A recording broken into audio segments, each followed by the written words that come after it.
Whenever things happen to certain people that they love, they're gonna do everything they can to make you out to be a monster. To make sure you get what they believe you deserve, which is, at the time, a lot of them wanted me to die. And here I sit 18 years later.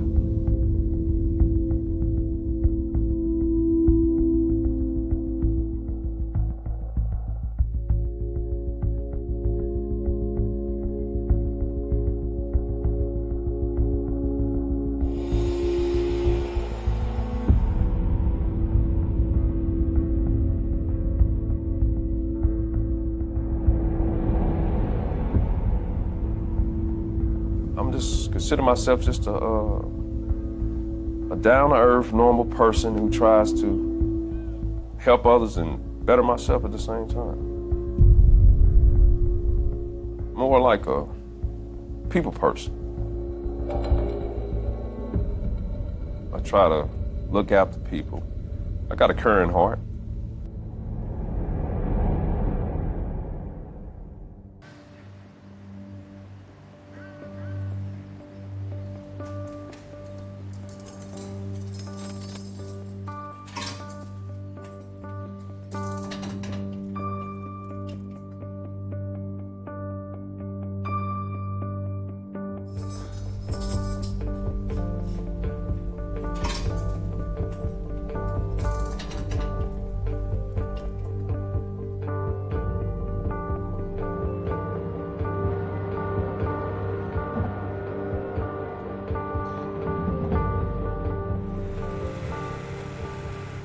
I was born in Centerville, Illinois. It's a part of the city in East St. Louis. I was born to some young parents, so my grandparents, on my mom and dad's side, played a major role in raising me. They taught me the right from wrong, try to put me on a path. My father, he really kept me on a narrow path. Exposed me to religion. I had to go to church every Sunday. Made sure that I brought home good grades. Pretty much exposed me to all different types of instruments, sports, science, you name it.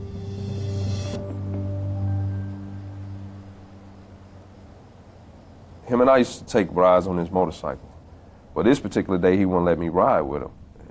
We kind of like, my own little way, I displayed my little frustration and anger. But being that I know my father, I knew not to get too out of hand because I didn't want to get a whooping. So I stormed off, and I was playing in the yard, and my cousin's father, he pulled up in his truck. He said, "I think your dad was just in an accident. Get in the truck."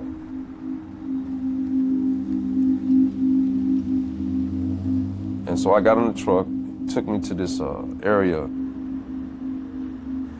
And when we got there, it was wrecked. It looked like a wrecked motorcycle. And they took the sheet off, and I saw my father's body. And it was a gruesome sight. I believe that was a pivotal point in my life that caused me to stray another path.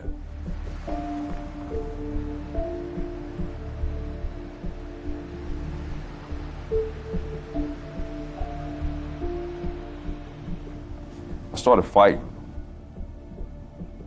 getting in trouble, fighting in school, fighting in the neighborhood.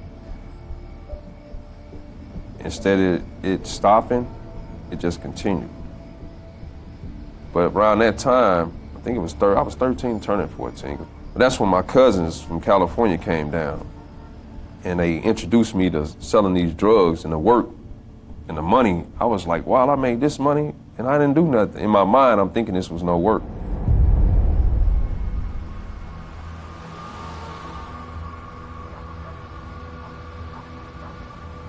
It was a serious epidemic in the inner cities with this cocaine thing. To me, it wasn't no work, just taking a piece of drugs and giving it to somebody else, and I'm making more money over here than I was over here. I was intelligent enough to see it was more money over here, but I wasn't intelligent enough to know exactly where I was going.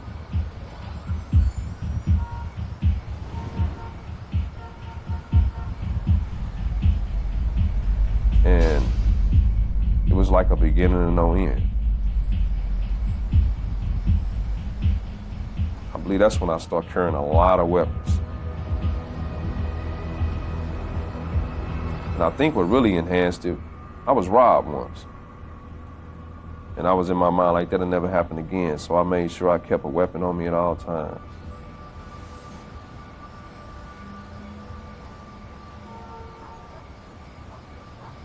Whenever I was in Colombia, I paid a guy $50 a day to answer the door. I didn't trust, because a friend of mine had shot and killed through the door. And so somebody called me and said, man, be careful. Don't be answering no doors. So-and-so just got killed. So I hired a guy. I would give him $50 either in drugs or money, whichever one he wanted. I told him, however you want it, I'm gonna give it to you. All I need you to do is answer that door whenever I'm over here. Thought everything was under control because I surrounded myself with these type of people. People who believed in violence, people who believed in selling drugs. I was just fully invested myself into that. I think the glamour of that lifestyle kind of captivated me. And unfortunately, what's in the dark comes to the light.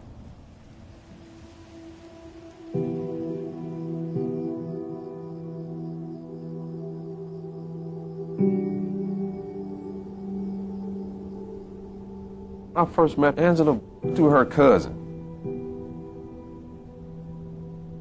And we both just, from first sight, we saw each other. It was just one of them moments. She liked how I looked, I liked how she looked, and we just begun to talk, and we went out on a date, and it never stopped. She was a very beautiful, intelligent girl at that. We eventually ended up living together, and then we eventually ended up having a little girl. I'll never forget the day she gave birth to her. I was at the hospital. I was right in the delivery room with her, and she came out of her mom's womb. And I just was like, oh my God. And I know how overprotective I am of women in my family and my little sister, so I know I'm looking at my daughter like, I'm finna do everything I can to make sure she okay. And we eventually had our second child. I mean, it's unconditional. Knowing that that's your daughter, man, I was like, I didn't ever put my hands on her. I'm serious, I would never whoop my daughters.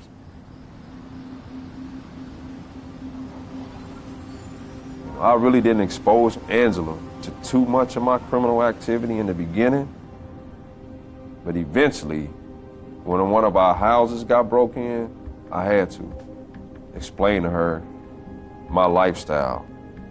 We sat down and I said, hey, look, we can't let nobody else know where we live at. And one day I left to go take care of some business. And we had the security system and all this, you know. So when I got back, my little brother said, you know that Angie's cousin just left from over here? And I was like, nah. I said, how does she even know where we live at? Like, I don't know. And so me being who I am, I'm like, I'm already just fucked up from hearing this information, literally. I'm blown away because I already had a talk with her a while back about the security measures that we have to keep in place. And then I find out that there was some guys in this car in the driveway that brought her over there. So not only do I not know who these guys are, so this really got me hot.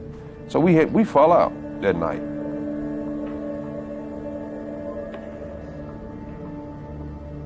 It was a little domestic abuse.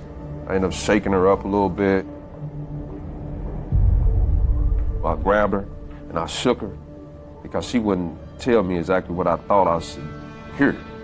And she was like, it was just my cousin. And I was like, well, who the fuck was it in the fucking car? Who was these dudes came over here? Well, I don't know. And I'm like, why the fuck you didn't? I'm hot. And so she called the police. They came, they arrested me. took her, locked me up. I came back out my clothes because I didn't even trust being in this house no more because the security was just infiltrated. And so having them experiences with certain family members, it caused me not to trust certain people.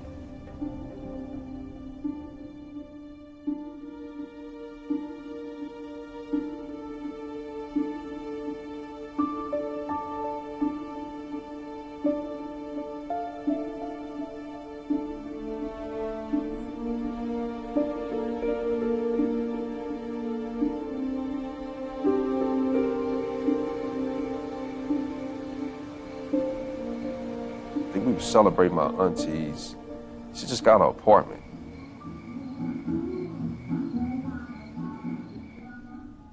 We all partying, we kicking it and stuff like this, socializing.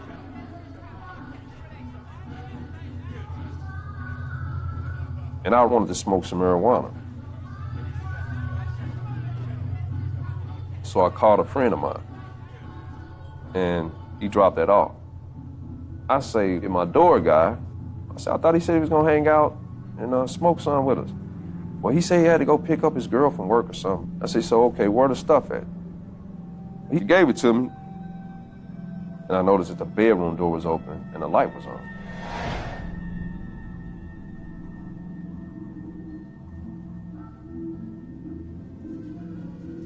We went to the back, broke it down, put it in a little paper, started smoking it.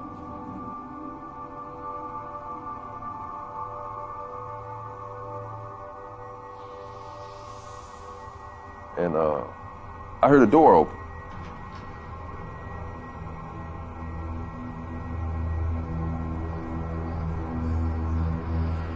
So I go up there, I say, who just came in here? And everybody was like, did nobody come in here? But I had noticed that the bathroom light was off and the door room bed was closed.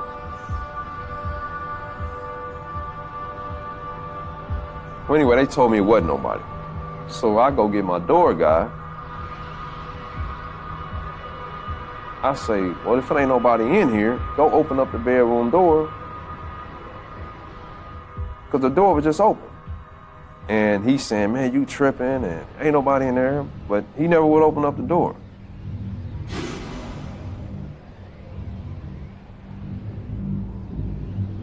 So I go grab a weapon.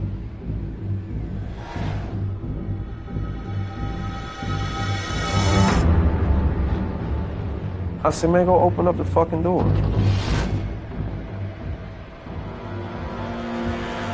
And in the midst of this, I don't know how and what was going on within me. While I'm talking about this door, all of a sudden I get to feeling strange as a motherfucker.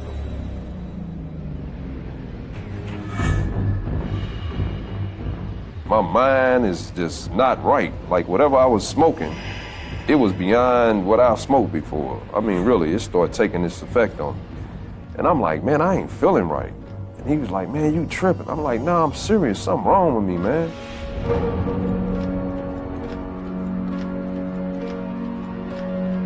I said, man, go open up the fucking door.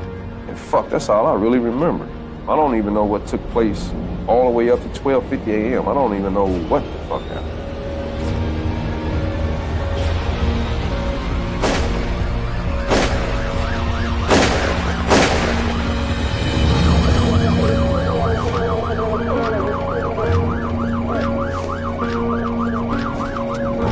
The whole time, the radio is just full of the dispatcher giving information. There were people shot. They were trying to give a suspect description, one piece of information right after the next.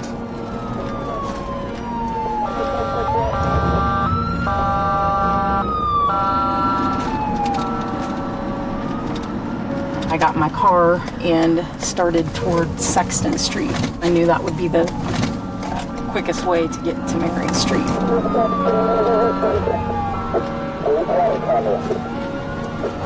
When I turned the corner onto Mary Street, I saw someone lying on the ground.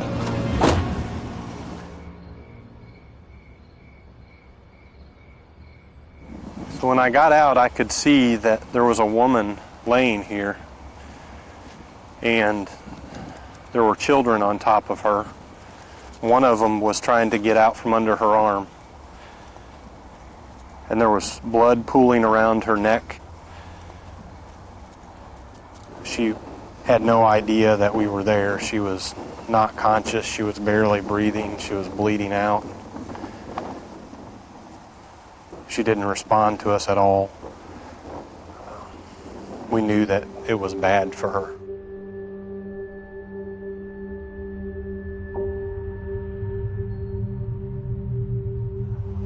She was obviously holding those children when she got shot, and it appeared to me by the way she was laying there that she had opened her arms up so that her children would avoid the blast.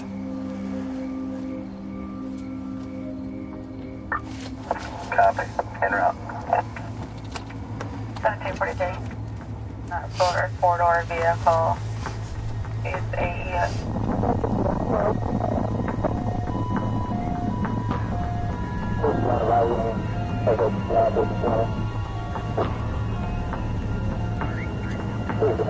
I started yelling at him to show me his hands, keep his hands where I could see him. And he was doing what I was asking him to do, but he seemed worked up. He was yelling really fast to the point that I really couldn't understand a lot of what he was saying.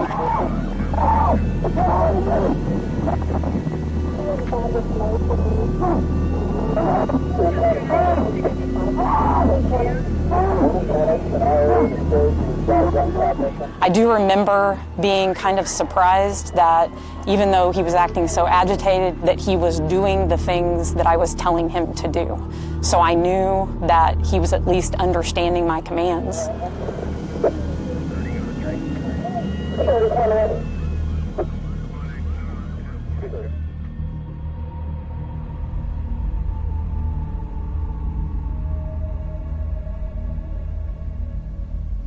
I was arrested, placed in a police car. According to what I seen in paperwork, they said I was slamming my head all up against the police door and windows. I don't remember none of this stuff. And said that I was talking about somebody was trying to kill me. It was either them or me. And they said I was belligerent and sweating and mucus coming all out my nose, sweating hard. And one point in time, I think they said I told them, y'all can't protect me. Y'all can't protect me. So they put me in a suicide cell observation. I think I slept for like 2 days. And then when I finally came out of whatever it was I was dealing with, whatever effect this drug had on me, and she sat me down and she was like, do you know what you in here for? And when she told me, a tear came down my eye. And I was like, you bullshit. She was like, no.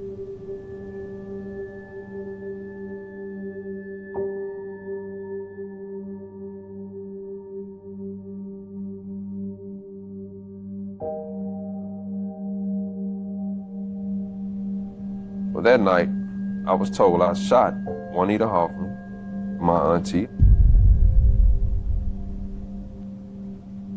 William Jefferson, my stepfather,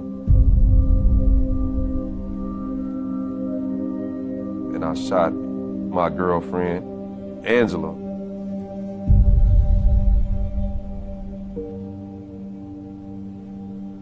I actually gave up. I said, fuck it. They kill me, they kill me. Shit, after what I realized what I done, I was like, man, shit, they gonna execute me, fuck it, let them execute me. I mean, cause I felt like, why should I live based on what I just done? Even though I didn't intentionally do it, but knowing that I'm responsible for it, I didn't even wanna live no more.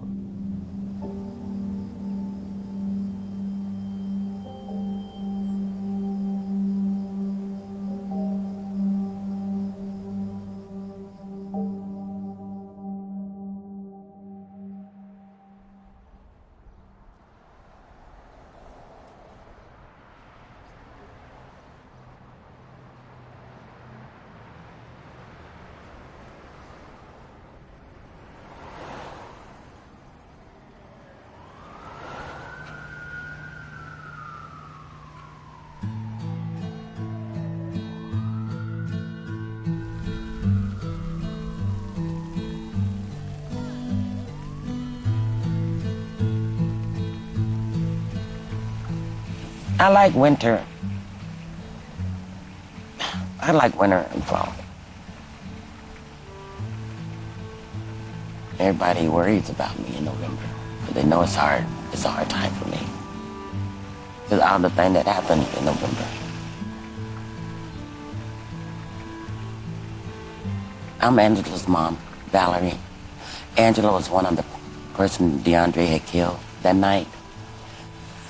And 2 other people he had also took their lives. But he took the life of his mother, of his own children. Everybody she came in contact with says she's mature for her age. She talked well.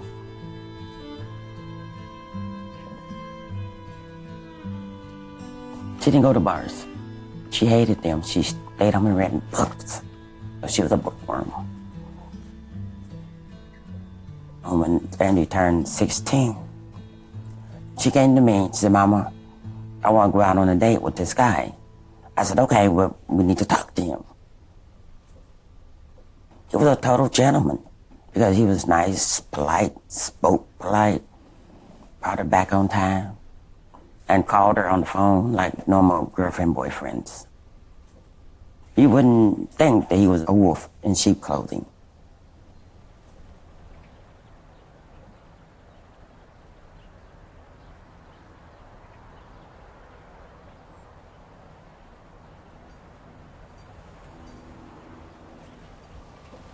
Around Christmas time, she called me. She said, Mom, she said, DeAndre's done lost his mind. He said, baby, it wasn't his. So I like, Randy, don't stay there, because you know, you always can come home. The door was always open for her. And then she wouldn't come back over to the house anymore. He wouldn't let her come. He kept her hidden away. When Angie got shot, killed.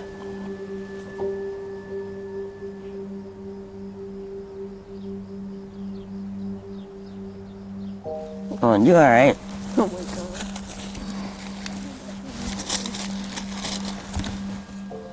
God. Angie had 2 girls, and I took them because they were my granddaughters. If tomorrow starts without me, don't think we're far apart. For every time you think of me, I'm right here in your heart.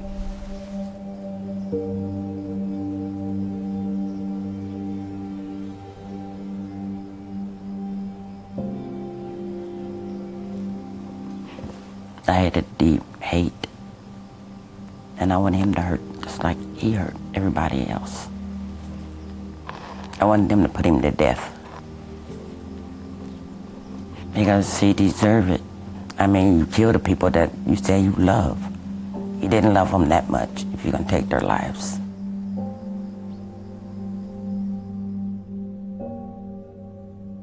He needs to explain why. You know, why did you kill the people that actually truly love you?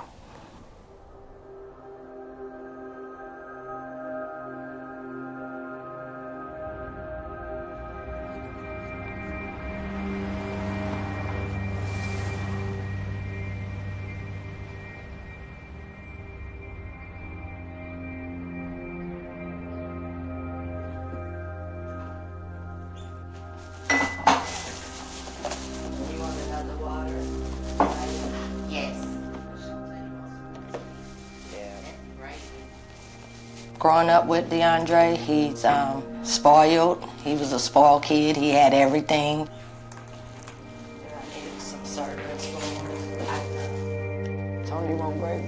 Me and my sisters, you know, we girls, but we went to grandmama's house to play with his toys because he had everything. But he was cool. He was somebody that I looked up to. My family's close-knit, so we just always been close. We grew a bond, and it was more of a sister-brother bond with all of us.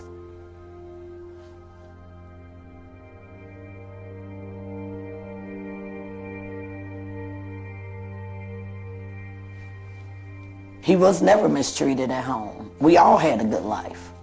You know, some better than others, but me and my cousins, we all had a good life. I called his dad Uncle Junjun, so I remember when Uncle Junjun passed away.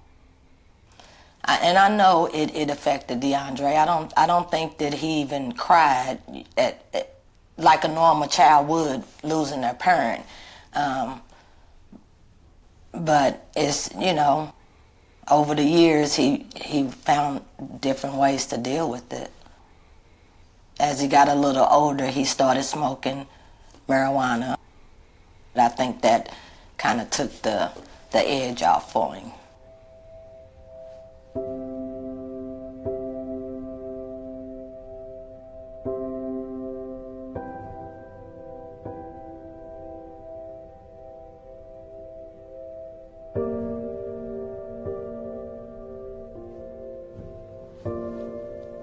My mom, Juanita Hoffman, she was awesome.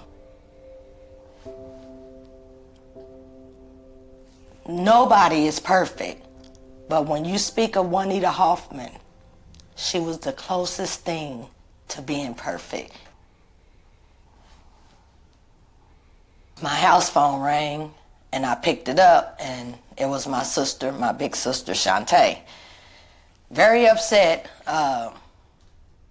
and it was more of a scream in the phone, Tony, you need to come in town because DeAndre, he shot her.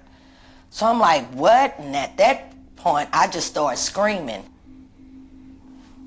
At the hospital, I looked at the doctor and I grabbed him and I said, please, doctor, please, don't tell me that y'all lost my mom. And that's when reality hit me. She was gone forever. Oh, man, God.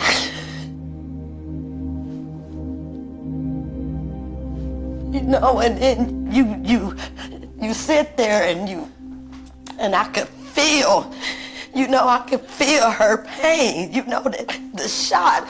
And I'm sitting there wondering, like, what, you know, when he pointed the gun at her, what was she thinking? You know, was she scared?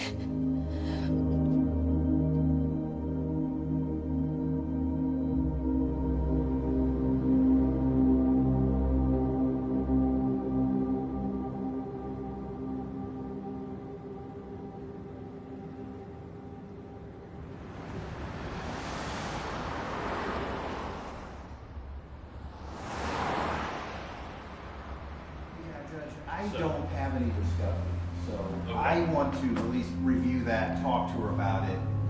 0102 State versus Shona 9. It's also my duty to inquire again as the assistance of your attorney. Do you still believe you've been effectively represented? Now, I'm Kevin Crane. I'm currently the presiding judge for the 13th Judicial Circuit, which is Boone and Callaway counties.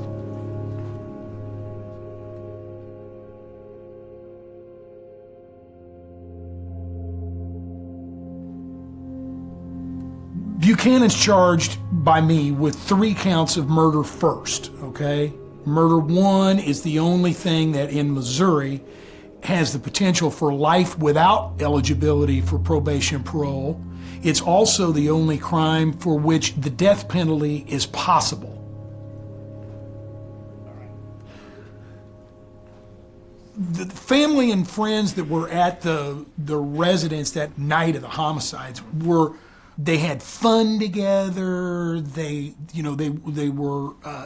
William Jefferson was kind of the patriarchal guy that he owned this place, and he was very welcoming for everybody to be there, and everybody felt very comfortable there.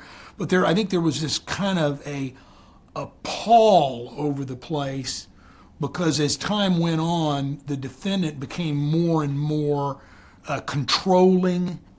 He vastly restricted Angie's ability to move, like to leave the room or to do anything, you know. So it's almost 2 worlds under one roof, as I recall.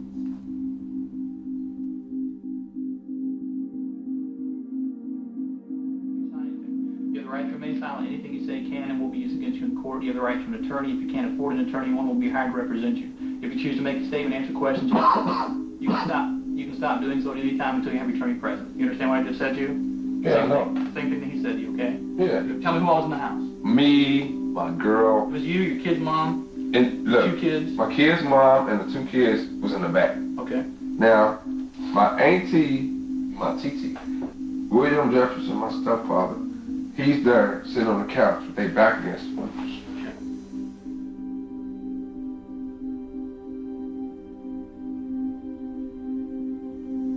I say, why are y'all surrounding me? When you got a funny feeling in your fucking soul about something about to happen to you, that's when I grab my shotgun. I pointed the gun and wonder why they trying to circle me. I say, why the hell are y'all trying to build a circle around me? Then they bagged up. Then they gonna say, no, we got the kids. When you got the shotgun up, waving it around, they're holding the kids up? Yeah, now what the fuck is that about if y'all ain't up to nothing? Your kids? My fucking kids! Cause I'm steady begging my auntie to explain to me what the fuck is happening. She's like, she came at me to take the fucking gun from me. Why you trying to take my gun? Then I yanked it back. She was like, this is your TT, and I lost you. Man, when you... That's when you pull the trigger? Yeah, man, cause it's like... Where did you hit her? I don't even know, man. I didn't shoot her in her face or nothing. I think I just shot. I'm not gonna lie. If I fucking get life behind the stupid shit, maybe I shouldn't have pulled the trigger. But at the time, man, didn't nobody care about it.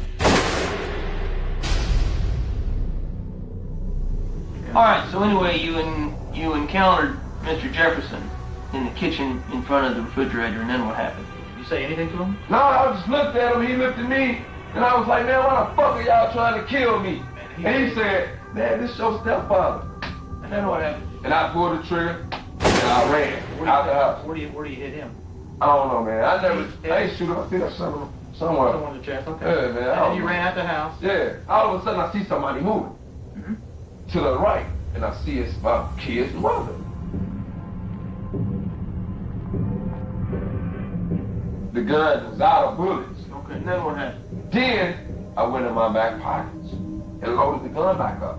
So who was she with then? My kids. Okay, and your kid? Yeah, she was running for real. Okay, did you have to run up to her to catch up to her? Yeah, she stopped. I say, come here, Angie. I say, Angie. You know, she stopped, you know. I get to her. I'm asking her, why all of a sudden, why the fuck are y'all trying to take my life? She got these kids, don't you be putting that gun on her. You know, they're my daughters, I can't, you know. All of a sudden, I just lost it for her, for the simple fact, she tried to set me up several times. Yeah. Did you shoot her in the face, or where did you? It had to be somewhere, man. What I went through, all I know was up. You know, it was away from my daughter. That's all I know. How's she holding the baby? She holding the baby like this when I shot her. In her left arm? Yeah.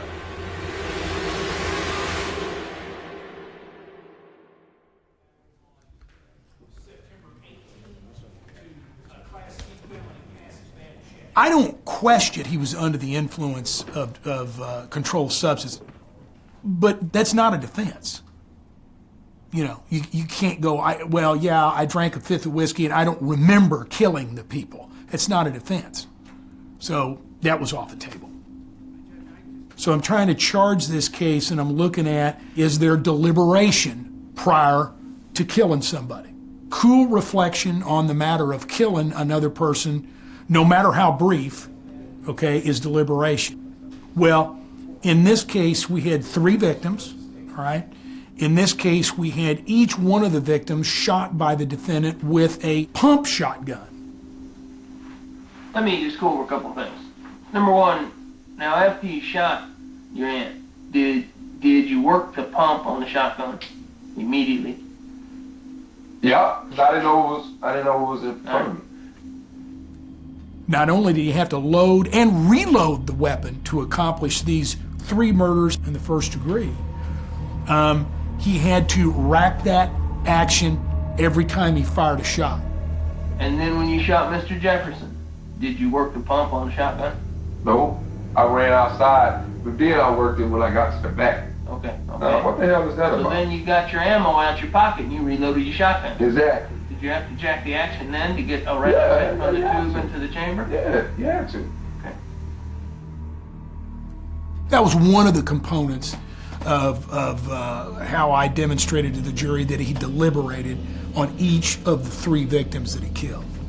Honestly, man, it was like everybody who in that house, man, if I could have caught them all, I think I'd have got them all. And I ain't playing, man. And I'm serious because they all came together. You still believe you've been effectively represented by Mr. Baker? There's got to be some responsibility on the individual here. You know, I mean, it starts with the individual. It's you don't blame the drug, you don't blame the gun, you blame the individual, you know.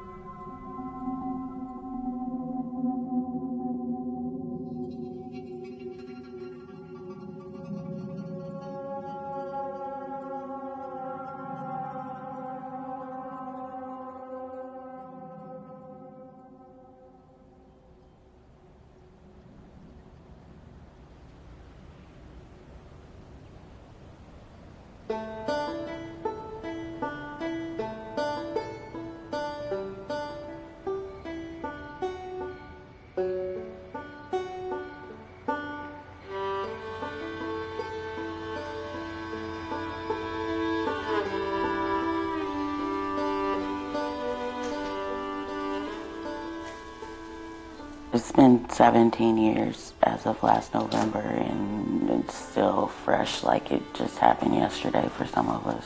So.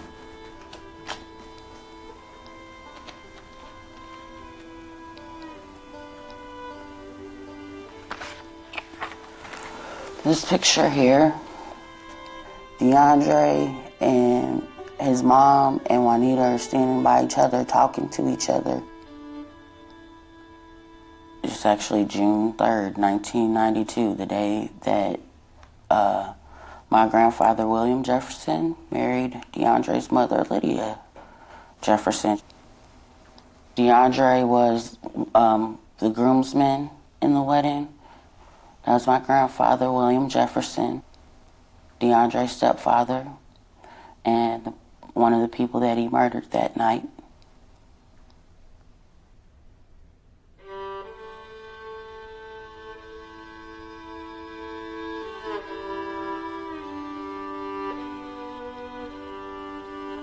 My grandfather died a hero that night. He was not gonna let Dre do nothing to nobody else in the house. Because that's his house. That was his domain.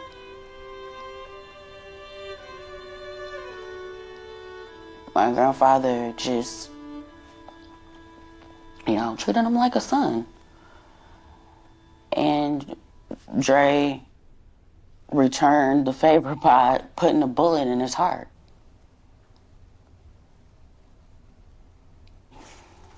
Oh, this is Angie with DeAndre's 2 sons by other women. So, she was pretty tolerant of DeAndre. Once I started talking to Angie, that's when I knew what was really going on between them and the abuse that took place. It was a little domestic abuse. I ended up shaking her up a little bit because she wouldn't tell me exactly what I thought I should hear. No, it wasn't just a shake.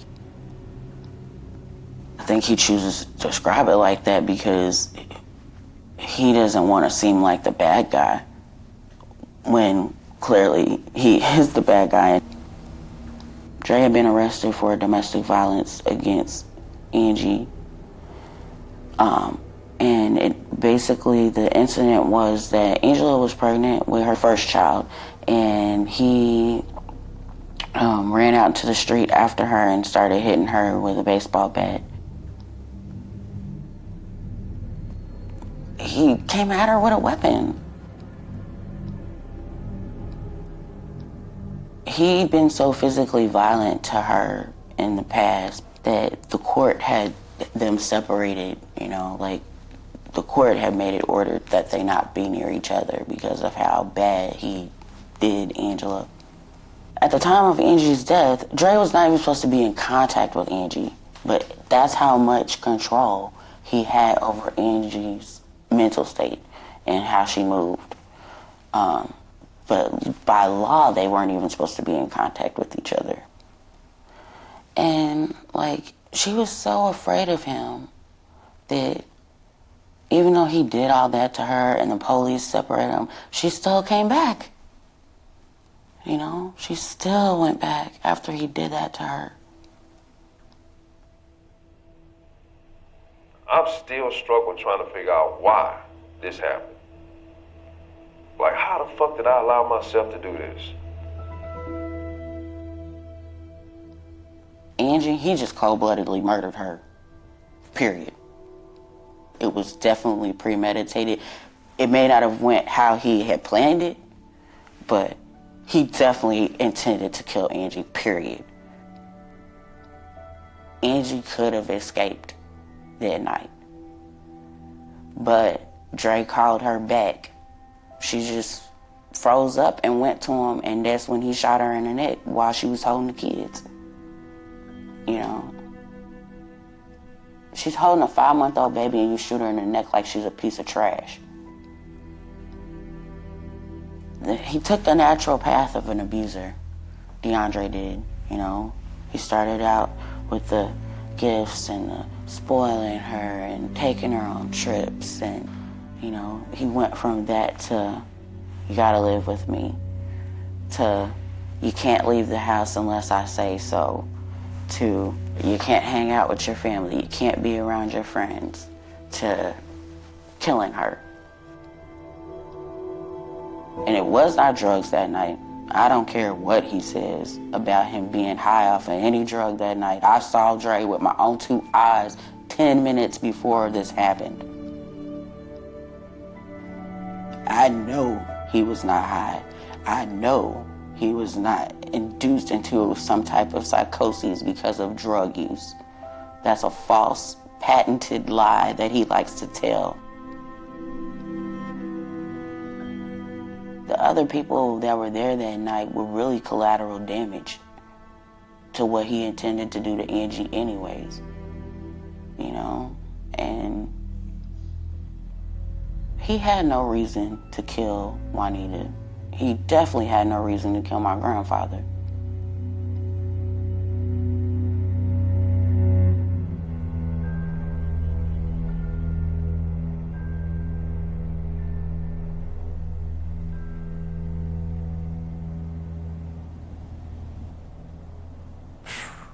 Man, the most important thing I can tell him is I'm sorry, man. Seriously, I'm sorry. And I continue to make sure that I do what I need to do to better myself so that I will never be that person again. Regardless if they ever know that, regardless of who know that, I know that I'm not that same person. I know that for a fact.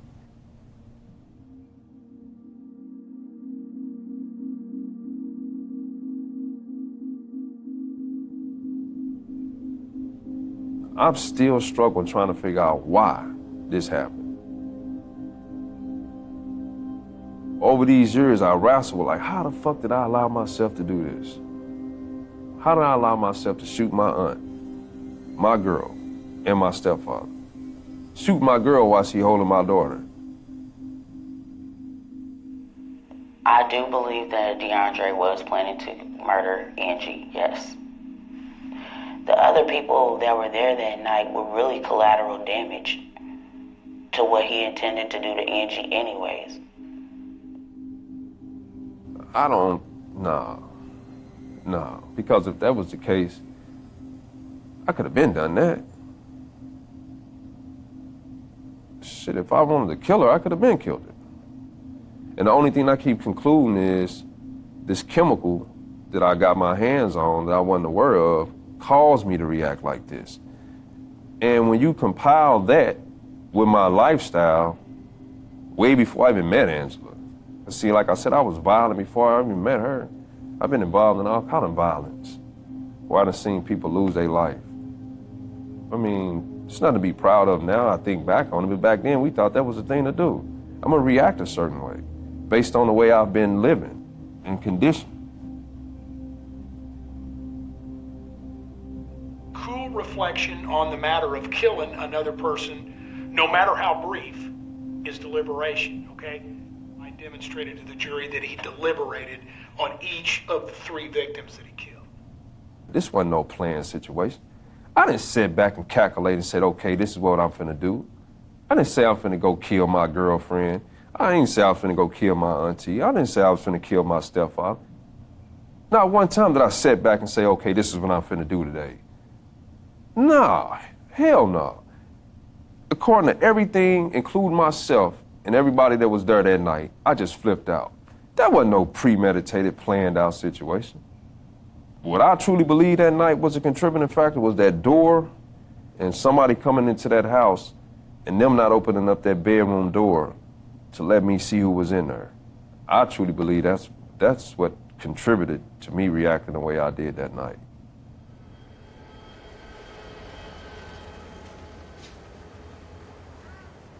No, it wasn't just a shake.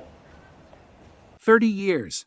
30 years of unanswered questions, a child's photograph carried through police files, and a killer who seemed to have disappeared into the ordinary life of Fort Wayne, Indiana. On April 1st, still 1988, 8-year-old April Marie Tinsley vanished while walking home from a friend's house. It was Good Friday. The day had begun like countless others in a quiet neighborhood, but before it was over, April would disappear, and a mystery would begin that would haunt investigators and the community for 3 decades. 3 days later, her body was discovered in a ditch along County Road 68 in rural DeKalb County, roughly 20 miles from where she had disappeared. The search for a missing child had become a murder investigation, and somewhere in northeast Indiana, the person responsible was still living. What investigators did not know at first was that the killer would eventually leave behind something that could identify him decades later. DNA. In 1988, that evidence existed, but forensic technology had not yet reached the point where it could deliver the answer investigators desperately needed. The case went cold, but the killer did not remain completely silent. In 1990, a message appeared on a barn door near the area where April's body had been found. The writer claimed responsibility for her murder and threatened that he would kill again. The words were terrifying because they suggested that whoever had murdered April was not simply hiding. He was watching the investigation. He wanted investigators to know that he was still there. Years passed. Then, in 2004, the nightmare returned. For handwritten notes appeared at homes in the Fort Wayne area. Several were placed on bicycles belonging to young girls. The notes were concealed inside plastic bags and accompanied by used condoms or Polaroid photographs. Some of the messages referred directly to April Tinsley. The killer was apparently reminding the community that the 30-year-old murder had not been forgotten, and neither had he. The evidence was bizarre, disturbing, and potentially invaluable. Investigators now had biological material associated with the person claiming responsibility, but the DNA profile did not immediately reveal a name. It could establish a genetic identity, but there was no matching offender in the databases available to investigators. The killer remained a biological profile without a face. The case became one of those investigations in which the evidence seemed to be shouting an answer that investigators could not yet hear. They knew the offender had left DNA. They knew he had continued to communicate. They knew he appeared to have a connection to Fort Wayne and the surrounding area, but knowing that a genetic profile existed was not the same as knowing whose DNA it was. For years, detectives followed leads. They examined the threatening messages. They studied the photographs. One Polaroid showed a distinctive green paisley bedspread, and investigators even tried to determine where that particular bedding might have been found. They canvassed neighborhoods. They revisited suspects. They sought DNA samples. The FBI became involved, and in 2009, a special child abduction rapid deployment team helped local investigators re-examine the case. More than 75 agents, detectives, analysts, and command personnel participated in the renewed investigation. The objective was simple: find the person behind the DNA. But the killer had managed to exploit the limitations of the time. He had left evidence, but the evidence did not have a name attached to it. That changed as forensic science moved forward. By the middle of the 2010s, investigators had access to emerging methods that could do something radically different. Instead of asking whether the unknown DNA profile matched someone already known to law enforcement, investigators could potentially search for biological relatives.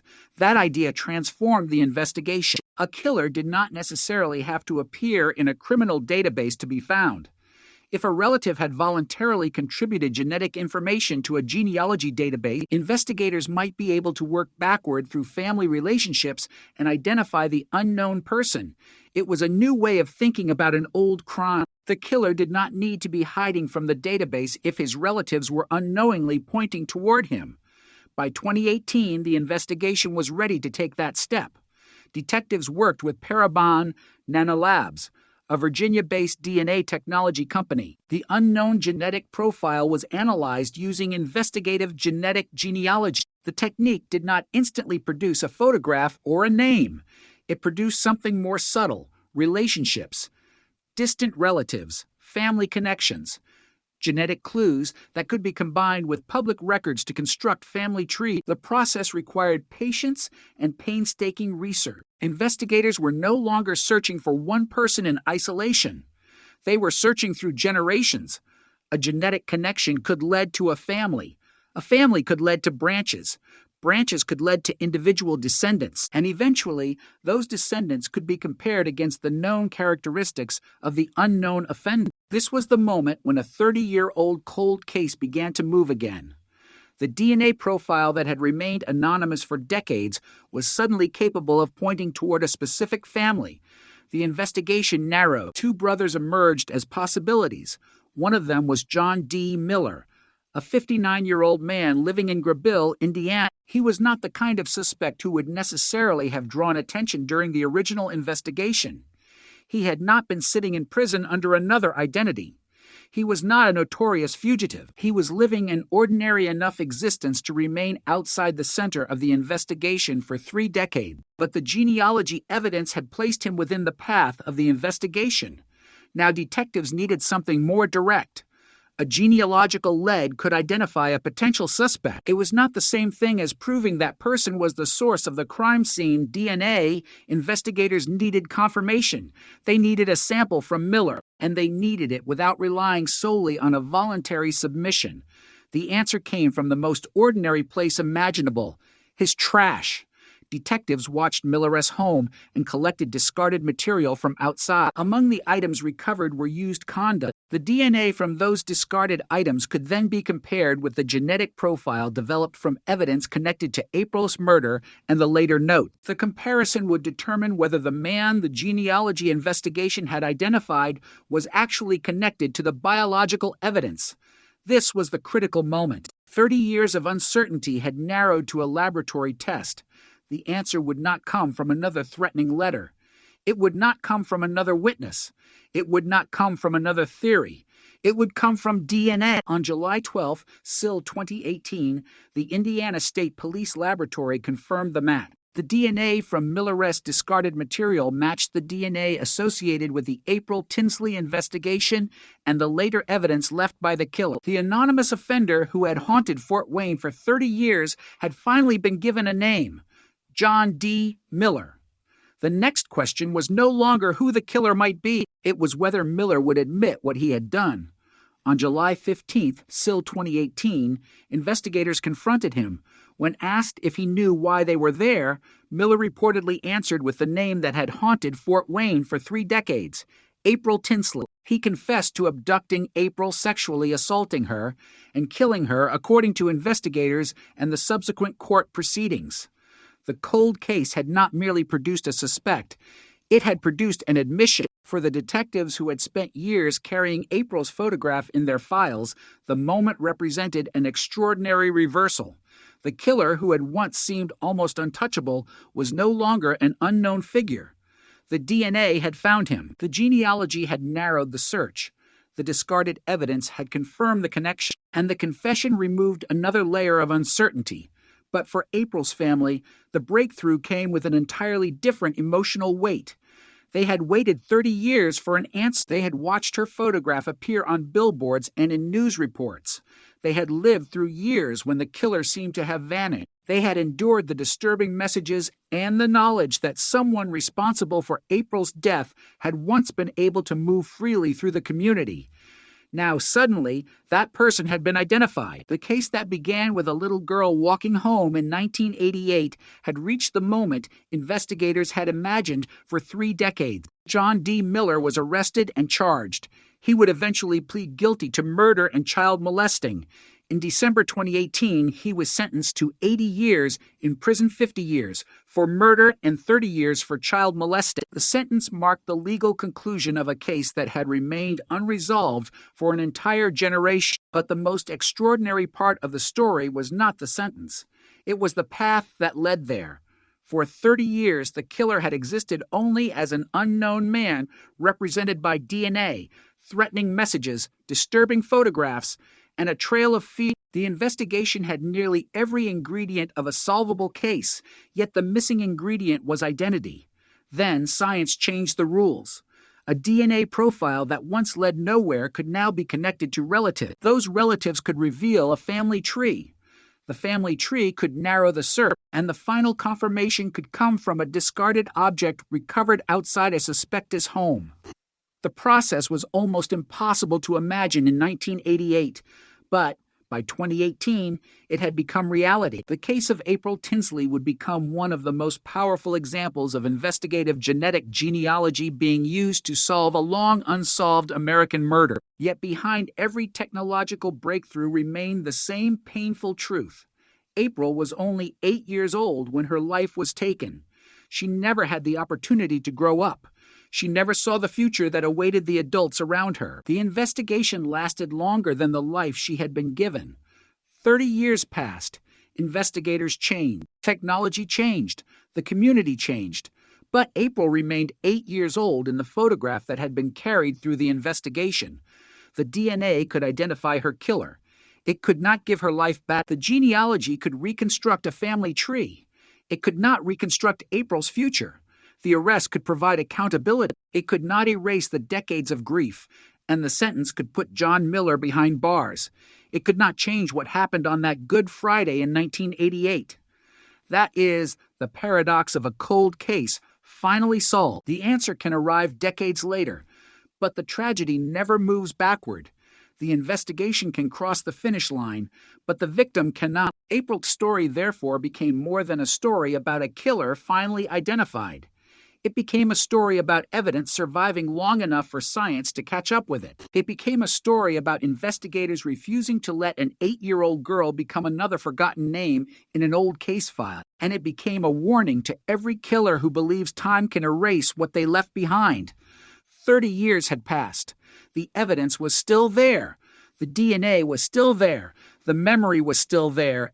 And eventually, the killeress name was there too.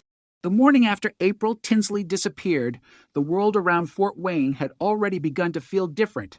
An 8-year-old girl was missing, and every passing hour increased the fear that something terrible had happened. April had been walking home from a friend's house on April 1st, still 1988. She never arrived. For her family, there was no ordinary waiting period, no comforting explanation that she might simply have taken a different route or stayed somewhere longer than expected.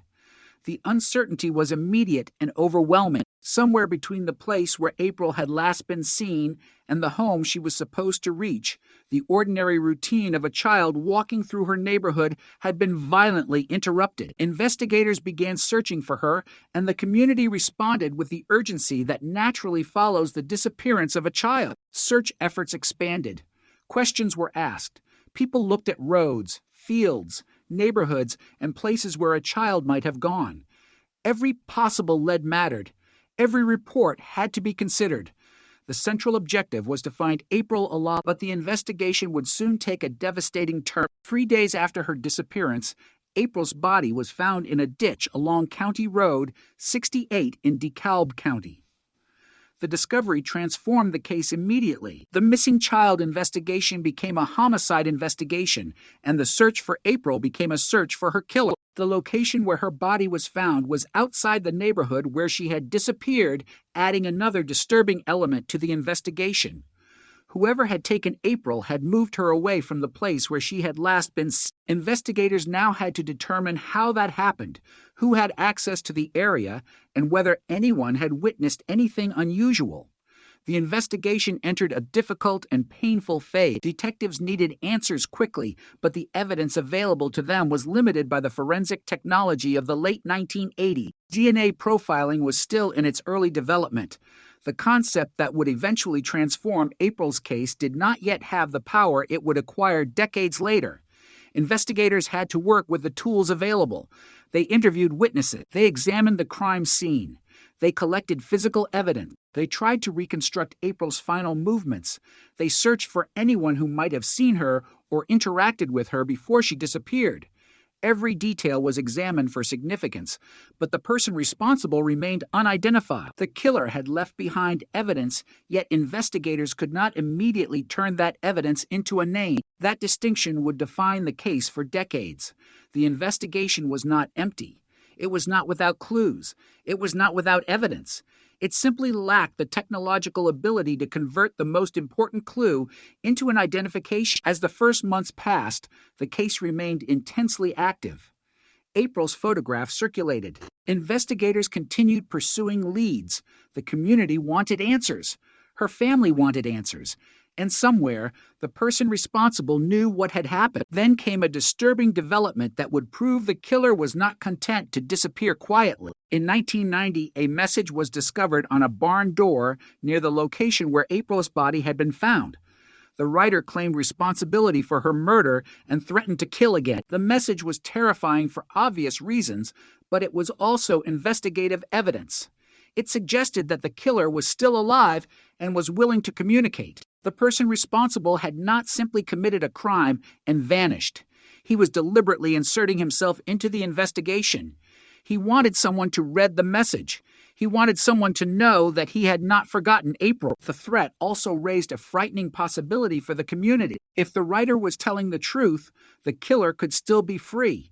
He could be living among ordinary people. He could be passing neighbors on the street. He could be someone investigators had already questioned. The knowledge that a childless killer might still be nearby created an atmosphere of fear that was difficult to escape. But the message also gave investigators something they desperately needed: a connection to the offender. The problem was that the connection remained incomplete. The words could be analyzed. The handwriting could be studied. The circumstances surrounding the message could be investigated. But none of those methods immediately revealed the writeress' identity. The killer remained anonymous. The investigation continued, and the years began to accumulate. 5 years became 10. 10 became 15. The case was no longer simply an active investigation. It was becoming a cold case. Yet the offender's apparent confidence would eventually lead to one of the most unusual developments in the investigation. In 2004, more than 16 years after April's murder, a series of handwritten notes appeared in the Fort Wayne area. 4 notes were left at homes, and several were placed on bicycles belonging to young girls. The notes were hidden inside plastic bags and accompanied by used condoms or Polaroid photographs. The material was disturbing and immediately significant to investigators because the messages referred to April Tinsley. The killer appeared to be returning to the crime. He was reminding investigators of the murder and creating new evidence that could potentially be linked to the original case. The notes were not simply threats from an unknown person. They were an apparent communication from the person investigators believed was responsible for April's death. For the police, this created an extraordinary opportunity.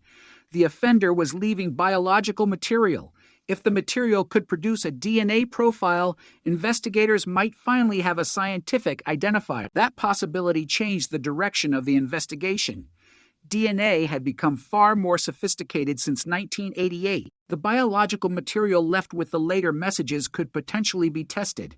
Investigators could compare it with evidence associated with April's murder. If the profiles matched, they could establish that the person leaving the notes was connected to the original crime.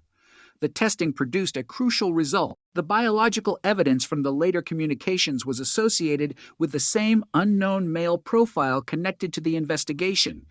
The killer had essentially provided investigators with a genetic signature, but the profile still did not have a name.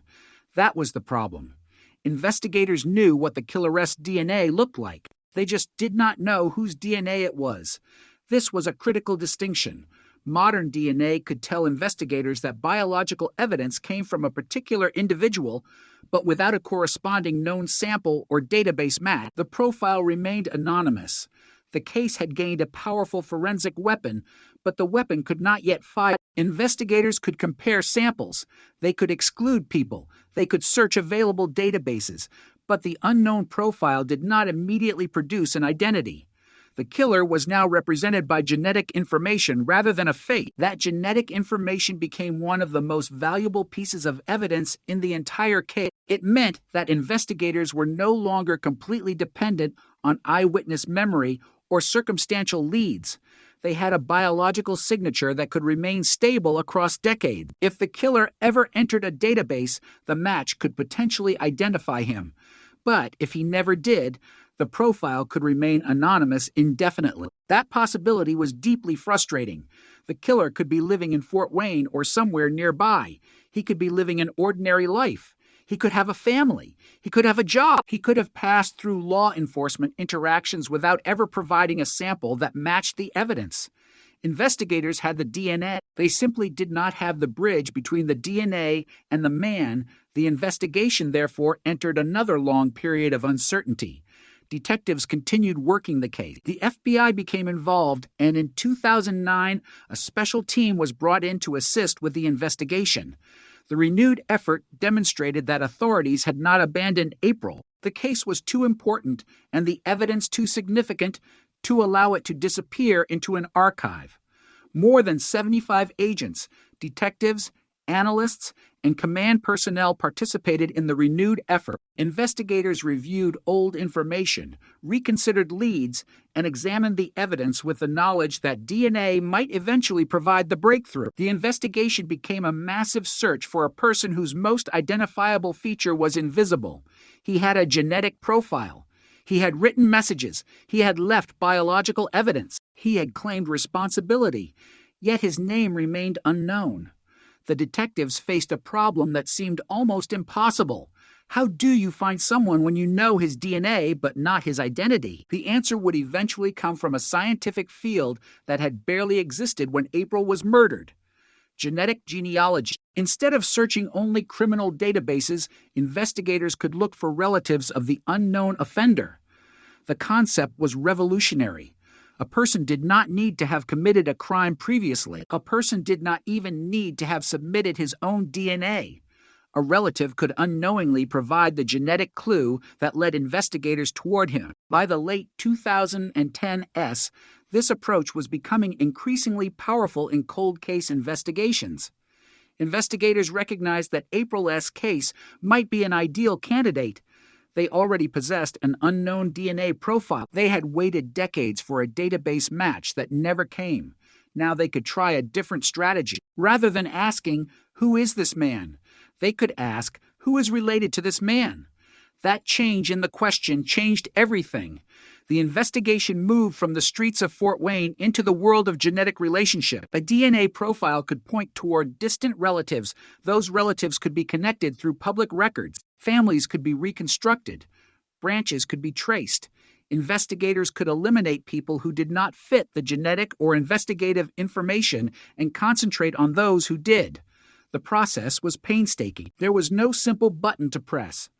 Genetic genealogy required analysis, research, and careful comparison. But for the first time in decades, the unknown DNA profile had a pathway toward a name. Investigators eventually worked with Parabon Nanolabs, using investigative genetic genealogy to analyze the profile. The results produced a family connection that narrowed the search to a specific group of people. Among them were two brothers. One was John D. Miller. Suddenly, the man who had existed for 30 years only as an unknown DNA profile had a potential identity. But investigators still needed proof. A genealogy lead was not enough. They needed a direct DNA comparison. They needed to determine whether Miller's DNA matched the biological evidence associated with April's murder and the later threatening communications. Detectives began surveillance. They watched his movements. They looked for an opportunity to obtain discarded biological material without alerting him. Eventually, they recovered items from his trash, including used condoms. Those discarded materials contained DNA. The samples were sent for comparison. For the investigators who had worked on April's case, the weight must have carried an extraordinary weight. 30 years had passed. Thousands of leads had been examined. The killer had remained free. Now the entire investigation had narrowed to a laboratory result. One genetic comparison could transform a theory into evidence. One match could turn a name into a suspect. One result could finally explain how an 8-year-old girl disappeared on a spring afternoon in 1988 and why the person responsible had remained hidden for so long. The laboratory comparison would soon provide the answer. The unknown DNA belonged to John D. Miller. The anonymous killer had finally been identified. And after 30 years of searching, the investigators were no longer chasing a shadow. They had a name, a genetic match, and a path toward the truth. For nearly 3 decades, the investigation into April Tinsley's murder was defined by a cruel contradiction. Investigators knew the killer had left evidence behind, yet they could not turn that evidence into a name. The DNA profile was there. The threatening messages were there. The photographs were there. The biological material was there. But the person behind it remained invisible. In the years following April's murder, investigators repeatedly returned to the same question. How could someone leave such a trail and still remain unidentified? The answer was partly hidden in the limitations of the era. In 1988, forensic DNA technology was still developing. Investigators could collect biological evidence, but the ability to use that evidence as a powerful investigative identification tool was nothing like what it would become decades later. That meant the evidence from April's case had to wait. The case itself could not wait emotionally. For April's family, every year without an answer was another year without knowing who had taken their daughter. For investigators, every year represented another opportunity for the killer to disappear further into ordinary life. The community had to live with the possibility that the person responsible was still nearby. The investigation therefore became more than a search for a murderer. It became a search for someone who had successfully concealed his identity while leaving behind a genetic fingerprint. The breakthrough did not arrive immediately. It emerged through a long sequence of investigative efforts, each building on the evidence that had survived from the original crime. The threatening messages were especially important because they showed that the offender had continued to communicate years after April's death. In 1990, the message found on a barn door near the location where April's body had been discovered claimed responsibility for the murder and threatened another killing. The message was frightening, but it also suggested that the offender was willing to take risks. He was not simply hiding. He was deliberately placing himself back into the story. That behavior would continue years later. In 2004, handwritten notes appeared at homes in Fort Wayne. Several were placed on bicycles belonging to young girls. The notes were concealed inside plastic bags and accompanied by disturbing items, including used condoms and Polaroid photographs. The messages referred to April. For investigators, the communications created a disturbing pattern. Someone was invoking a murder that had occurred 16 years earlier and apparently wanted the connection to be understood. The offender was giving investigators new material, but he was also demonstrating an unsettling confidence. He appeared to believe that he could communicate without being identified. Yet his confidence contained the seed of his eventual downfall. The biological material associated with those communications provided investigators with something far more valuable than handwriting or photographs. It provided DNA. The genetic profile was powerful because it could remain useful even when every other clue became harder to interpret. A photograph could fade. A witness could forget. A handwritten message could be disguised, but DNA could provide a consistent biological identifier. The investigators now had a profile associated with the offender. The problem was that the profile did not immediately match anyone in the databases available to law enforcement. The killer remained a person without a name. This created an unusual investigative situation. Police were not searching for an entirely unknown set of characteristics. They had the offenderess' genetic identity. They simply did not know the identity attached to it. That distinction would become crucial as forensic science advanced. In the meantime, investigators continued looking at the traditional evidence. They studied the note, they examined the photographs, they considered where the messages had been left. They attempted to determine whether the offender had a connection to the locations. They followed leads and questioned people. Every possible connection had to be examined, but none produced the definitive breakthrough. The years continued to pass. The case became one of Indiana's most notorious cold cases. April's name remained in the public record, and her photograph remained a symbol of an investigation that refused to disappear. The FBI eventually became involved in a renewed effort. In 2009, investigators received assistance from a child abduction rapid deployment team. More than 75 agents, detectives, analysts, and command personnel participated in the renewed investigation. The case was examined from multiple angles. Old evidence was reviewed. Previous leads were reconsidered. Investigators sought new ways to use the information they had accumulated over the years. The central asset remained the DNA profile. If the profile could be connected to a known individual, the investigation could finally move forward. But there was still no match. That was the frustrating reality. Investigators knew the DNA belonged to the person responsible for the crime, but the person responsible was not in the system. Traditional database searching could only go so far. If the offender had never provided a sample, there was nothing for the system to match. The killer did not have to defeat the science. He only had to remain outside the database. For years, that was enough. Then the world of DNA investigation changed. Genetic genealogy began to offer investigators a new strategy. Instead of searching for the offender directly, investigators could search for his biological relative. The method depended on a simple but powerful fact. DNA carries information about family relationships. Even if a suspect has never submitted his own genetic information, a relative may have done so. A distant cousin, for example, could provide enough genetic information to reveal a branch of the family tree. Investigators could then combine that genetic information with public records, genealogy research, and other identifying information to narrow the possibilities. It was a fundamentally different approach to solving a cold case. Instead of searching a database of criminals, investigators could search a database of family. Instead of asking whether the offender had been arrested before, they could ask whether someone genetically related to him had voluntarily uploaded DNA. The distinction was enormous. April's case had exactly the kind of evidence that could make the method useful. There was an unknown male DNA profile that had been connected to the murder and later communications. The profile had remained unidentified for decades. If investigators could find relatives, they might be able to reconstruct the offender's family tree. That possibility gave the case new light. Investigators worked with Parabon Nanolabs, a company that had developed tools for analyzing DNA in investigative contexts. The unknown profile was examined using genetic genealogy methods.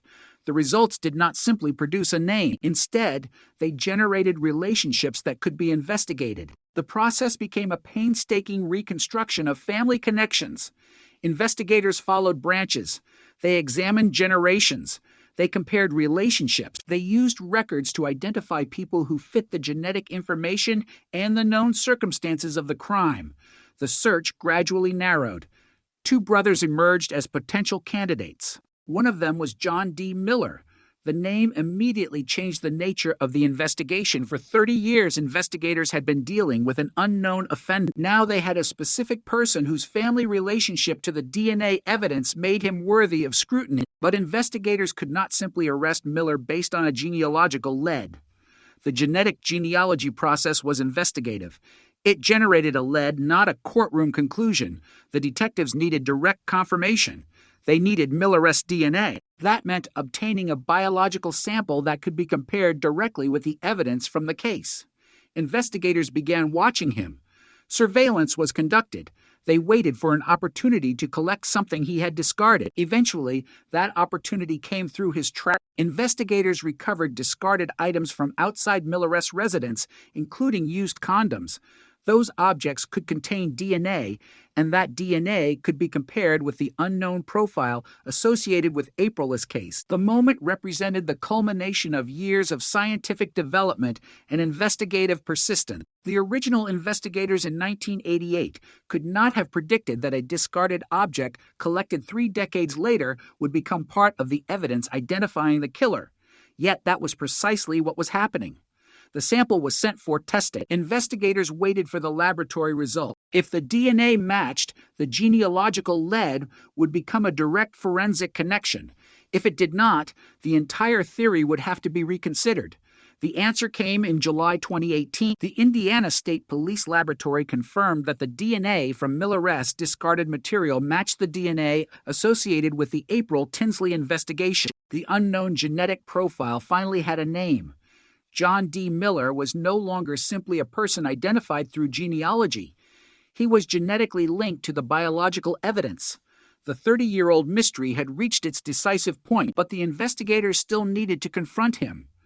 On July 15, 2018, detectives questioned Miller. The encounter would become one of the most important moments in the entire investigation, according to investigators and court records. When asked whether he knew why detectives were there, Miller responded by naming April Tinsley. He confessed to abducting April, sexually assaulting her, and killing her. After 3 decades of uncertainty, the investigation had finally produced not only a DNA identification, but also a confession. The man who had remained an anonymous genetic profile for years was now sitting in front of investigators and acknowledging his role in the crime. The case had moved at astonishing speed once the genetic genealogy lead was developed.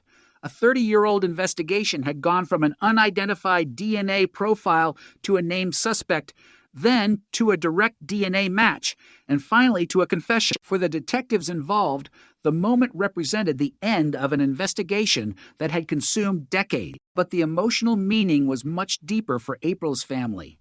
The family had spent 30 years knowing that someone had taken their child's life, but not knowing who. Now there was an answer. The answer was devastating, but it was also definitive. John Miller had been identified as the person responsible. The investigation could finally move into the legal system. Miller was charged with murder and child molesting. The case that had existed for 30 years as a cold case was suddenly active again. Prosecutors now had evidence. Investigators had a confession.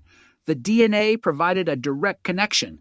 The state had a defendant. The question was no longer whether the killer could be found.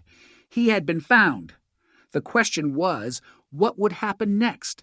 The community that had lived with the shadow of April's murder was about to see the case enter a courtroom. For the first time in 30 years, the story of April Tinsley was no longer only a story about a child whose killer had escaped identification. It was becoming a story about accountability. But before that legal process could reach its conclusion, the investigators and the family had to confront something that had been impossible for decades. The killer finally had a face, a name, and a place in the present. The shadow had become a man, and after 30 years, there was nowhere left for him to hide. For 30 years, April Tinsley's murder had existed in the space between evidence and identity. Investigators knew a child had been killed. They knew the offender had left biological evidence. They knew disturbing messages had appeared years after the murder. They knew the unknown DNA profile was connected to the person responsible. But until 2018, they could not put a name to that profile. Then, almost suddenly, the investigation changed.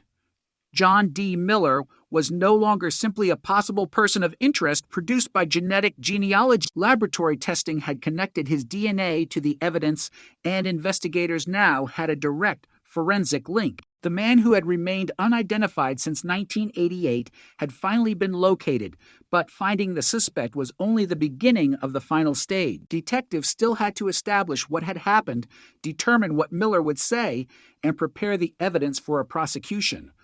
On July 15, 2018, investigators confronted Miller. The encounter carried the weight of everything that had happened since April disappeared. According to investigators and later court proceedings, Miller acknowledged knowing why detectives had come to speak with him and eventually confessed to abducting April, sexually assaulting her, and killing her. For investigators, Those admissions represented a stunning moment. The DNA had already transformed the case, but the confession added another dimension. After decades of uncertainty, the man investigators had identified as April's killer was now describing his involvement. The case was no longer a search for an unknown offender. It was an investigation centered on a specific defendant whose DNA was linked to the evidence and whose own statements implicated him in the crime. The contrast with the early years of the investigation was enormous. In 1988, detectives had been trying to reconstruct the final movements of an 8-year-old girl who had disappeared while walking home. They had no known offender. There was no modern genetic genealogy. DNA profiling was not the investigative force it would become decades later. Investigators had to rely on interviews, physical evidence, witness accounts, and conventional forensic techniques. They pursued leads, but the killer remained outside their reach. Then came the strange communication. The 1990 message claiming responsibility and threatening another killing was one of the earliest signs that the offender had not simply vanished from the story. More than a decade later, the 2004 notes and accompanying materials brought the case back into public attention. The killer was apparently communicating again, and this time, those communications generated biological evidence that could eventually become decisive.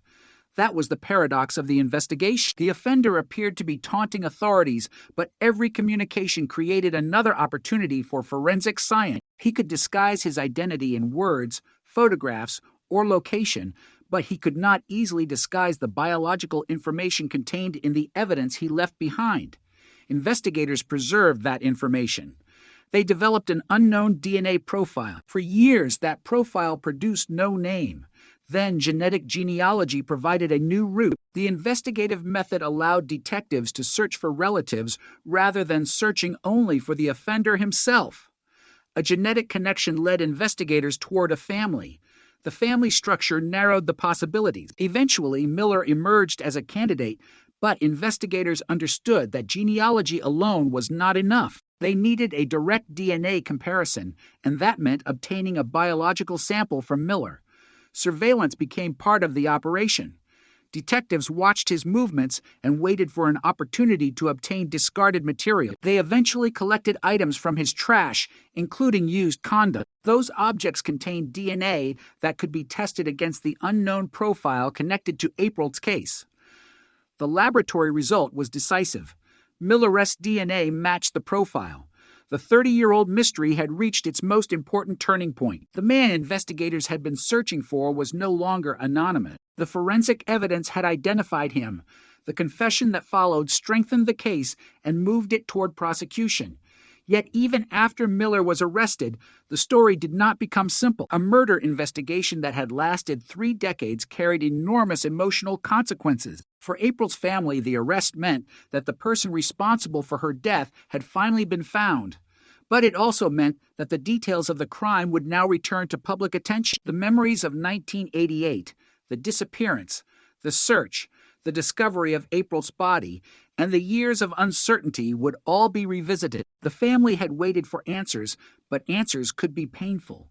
The community had waited for justice, but justice would require confronting the reality of what had happened. Miller's arrest also forced investigators to examine the evidence from a different perspective. The unknown DNA profile was no longer unknown. The threatening messages could be considered in the context of a known suspect. The later communications were no longer simply disturbing pieces of an unsolved investigation. They became part of the evidence connected to a man who had now been identified. The case had shifted from possibility to accountability. The public reaction reflected the extraordinary nature of the breakthrough. The murder had remained unsolved for 30 years. Many people who had been children themselves in 1988 were adults by the time Miller was arrested. Some had grown up hearing April's name. Others had encountered her photograph through news reports or missing child campaigns. The investigation had become part of the history of Fort Wayne, and now, suddenly, the person responsible was in custody. For law enforcement, the breakthrough was also a demonstration of how cold case investigations can evolve. Traditional investigative methods had been exhausted repeatedly, yet the evidence remained. Modern DNA technology created the profile. Genetic genealogy provided the pathway. Conventional police work then completed the identification by obtaining a direct sample and confirming the match. None of these stages existed in isolation. The final result depended on the combination of old evidence, modern science, investigative research, surveillance, laboratory testing, and interrogation. The case therefore became an important example of how different generations of investigative techniques can converge. The detectives of 1988 could not have used genetic genealogy. The investigators of 2018 could. The evidence collected decades earlier became useful in a way that no one could have predicted at the time. The investigation also demonstrated why investigators sometimes refuse to abandon a cold case even after years of failure. A case may appear frozen because no new witness has emerged and no database match exists, but the evidence itself can still contain information waiting for a better method of analysis. April's case had exactly that characteristic. The DNA profile existed long before investigators had the tools to trace it through family relationships. The scientific breakthrough did not create the evidence. It created a new way to understand it. That distinction would become one of the most important lessons of the investigation. Miller's arrest also brought an end to the terrifying possibility that the person responsible might never be identified. For decades, the killer had existed as an unknown man who appeared to have continued communicating with the outside world. The 1990 threat had suggested a willingness to kill again. The 2004 notes showed that the offender remained capable of invoking April's murder years later. Each communication carried the same unsettling implication. Someone knew what had happened and was still free. Now that person was in custody. The fear surrounding the unidentified offender could finally begin to recede, but April's family still had to endure the legal process. The investigation would move into court, where the evidence would be presented and the charges addressed. The DNA evidence would be central. The confession would be important. The prosecution would have to establish the case according to the standards of the Indiana justice system. The public, meanwhile, would learn more about the evidence that had brought the investigation to this point. The headlines that once asked who killed April would now report the identity of the man charged with her murder. 30 years after the crime, the mystery had become a prosecution. The transformation was remarkable. A case that had once depended on investigators searching for an invisible offender now involved a living defendant sitting in jail awaiting court proceedings. But the passage of time remained impossible to ignore. April had been 8 years old when she died. Miller was 59 when he was arrested. 3 decades separated the crime from the man finally being brought into custody. That gap represented an entire lifetime of missed opportunities for justice. If the investigation had not preserved the biological evidence, the killer might have remained unknown indefinitely. If the later messages had not produced additional DNA evidence, the original profile might never have found a path to identification. If genetic genealogy had not become available, investigators might still have been searching traditional databases without success. And if detectives had not carefully pursued the genealogy led and obtained a direct sample, the name John Miller might never have become connected to the case. The breakthrough, therefore, was not one moment. It was a chain of events stretching across 30 years. The final link was the arrest. Yet even then, the most important person in the case remained the child whose life had been taken. April's name had survived every stage of the investigation. It survived the disappearance. It survived the discovery of her body. It survived the threatening messages. It survived the years when investigators had no suspect. It survived the expansion of the case into a federal investigation. It survived the technological changes that transformed forensic science. And finally, it survived the moment when the person responsible was identified. The investigation could now move toward a legal conclusion. But April's story was never simply about catching a killer. It was about refusing to let the passage of time erase a child from public memory. For 30 years, the question had been unanswered. Now it had a name attached to it. John D. Miller, the man who had existed for decades behind an unknown DNA profile, was finally standing on the other side of the evidence. The case had entered a new phase, and the community was about to witness something that had once seemed impossible. The killer of 8-year-old April Tinsley would finally face the consequences of the crime.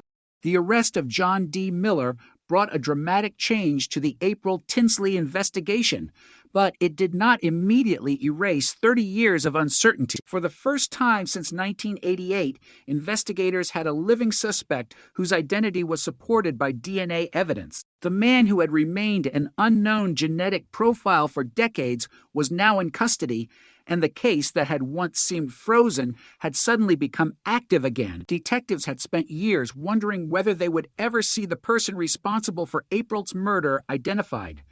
Now that person was sitting across from them. The investigation had reached the point where evidence collected across different decades could be brought together and examined as one story.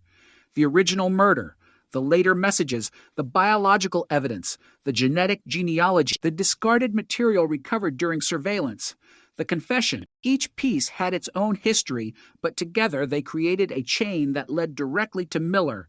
For the investigators, this was the moment when a 30-year-old cold case became a prosecution. The evidence had to be carefully documented and prepared. The DNA profile developed from material connected to the offender had to be compared with Miller-esque DNA. The genealogy investigation had to be explained. The discarded evidence had to be accounted for, and Miller-esque statements had to be examined in the context of everything else investigators had discovered. The scientific breakthrough had already answered the central investigative question, but the legal system required more. It required evidence capable of supporting criminal charges in court. The DNA match was therefore critical. It transformed Miller from a genealogical lead into a person directly connected to the biological evidence. That connection was especially significant because the investigation had spent decades searching for exactly this kind of confirmation. The killer had left behind a genetic signature, but for years the signature had remained anonymous. Now the profile had a name: John D. The investigation had finally crossed the line between an unknown offender and an identified suspect. But the case was not yet finished.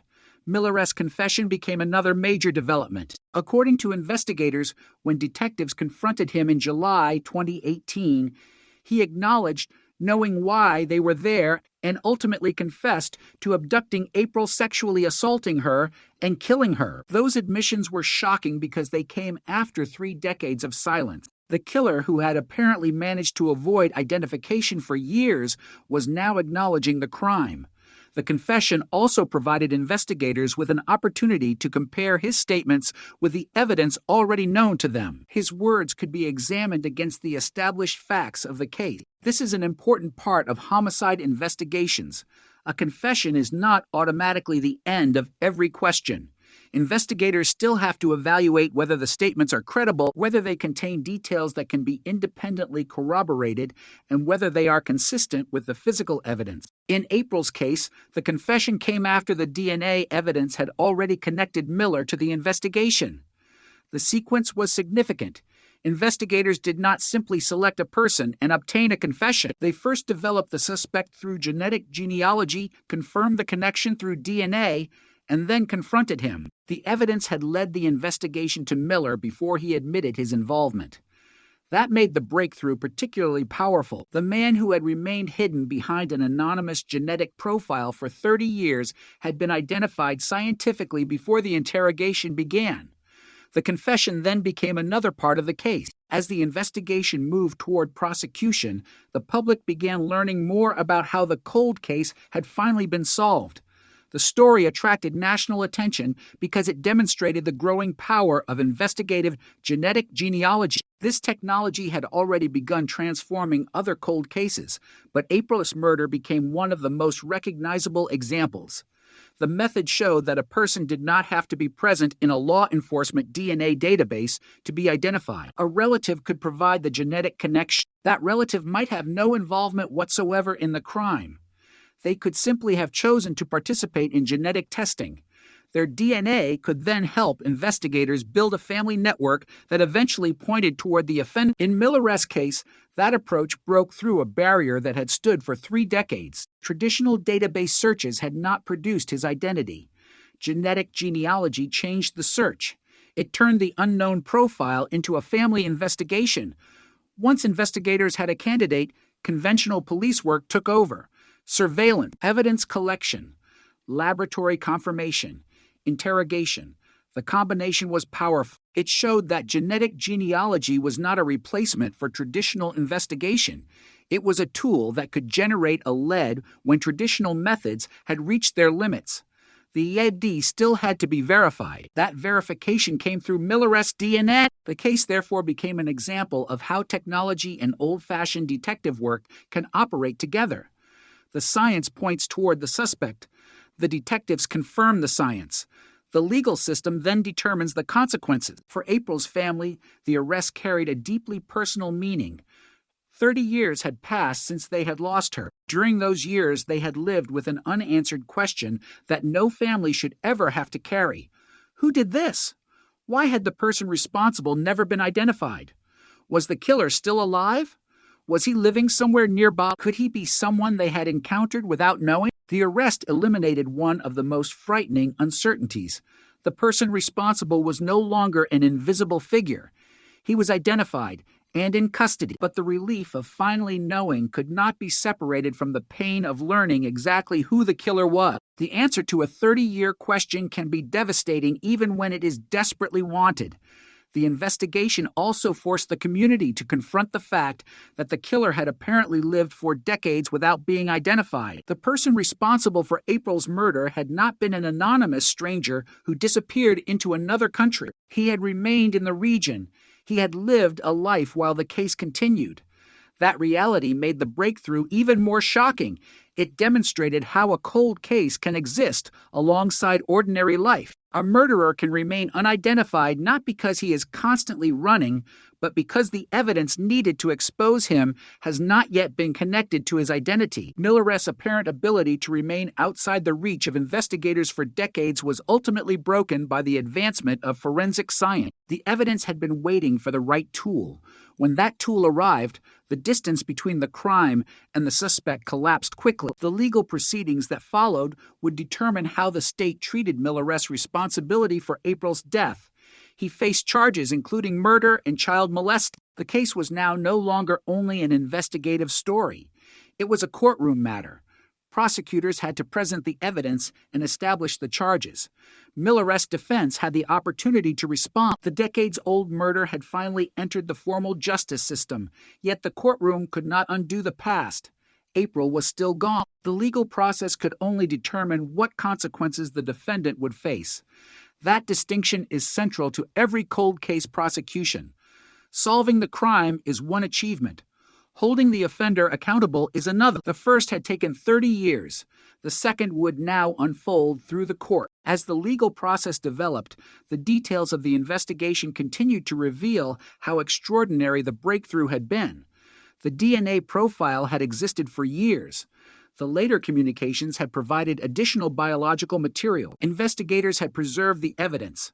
Scientists had developed new techniques. Genealogists had followed family connections. Detectives had built a suspect profile. Surveillance had produced discarded biological material. Laboratory testing had confirmed the match. And finally, Miller had confessed. Each step depended on the previous one. Remove any major link, and the investigation might have remained unresolved. This is what makes cold case breakthroughs so difficult to reduce to a single dramatic moment. Headlines often focus on the arrest, but the arrest is only the visible end of a long chain. The real investigation happens in laboratories, files, databases, interviews, records, and years of persistence. April's case was built over 3 decades. It was carried by investigators who refused to let the evidence disappear. It was sustained by a family that refused to let April's name disappear. And it was transformed by technology that allowed scientists to extract information from evidence that earlier investigators could not fully exploit. The case also carried a warning about the passage of time. For decades, the killer had apparently believed that the investigation could never reach him. The evidence proved otherwise. DNA does not forget. Biological evidence can remain useful long after witnesses have died, memories have faded, and investigators have retired. The genetic profile associated with April's case survived the years.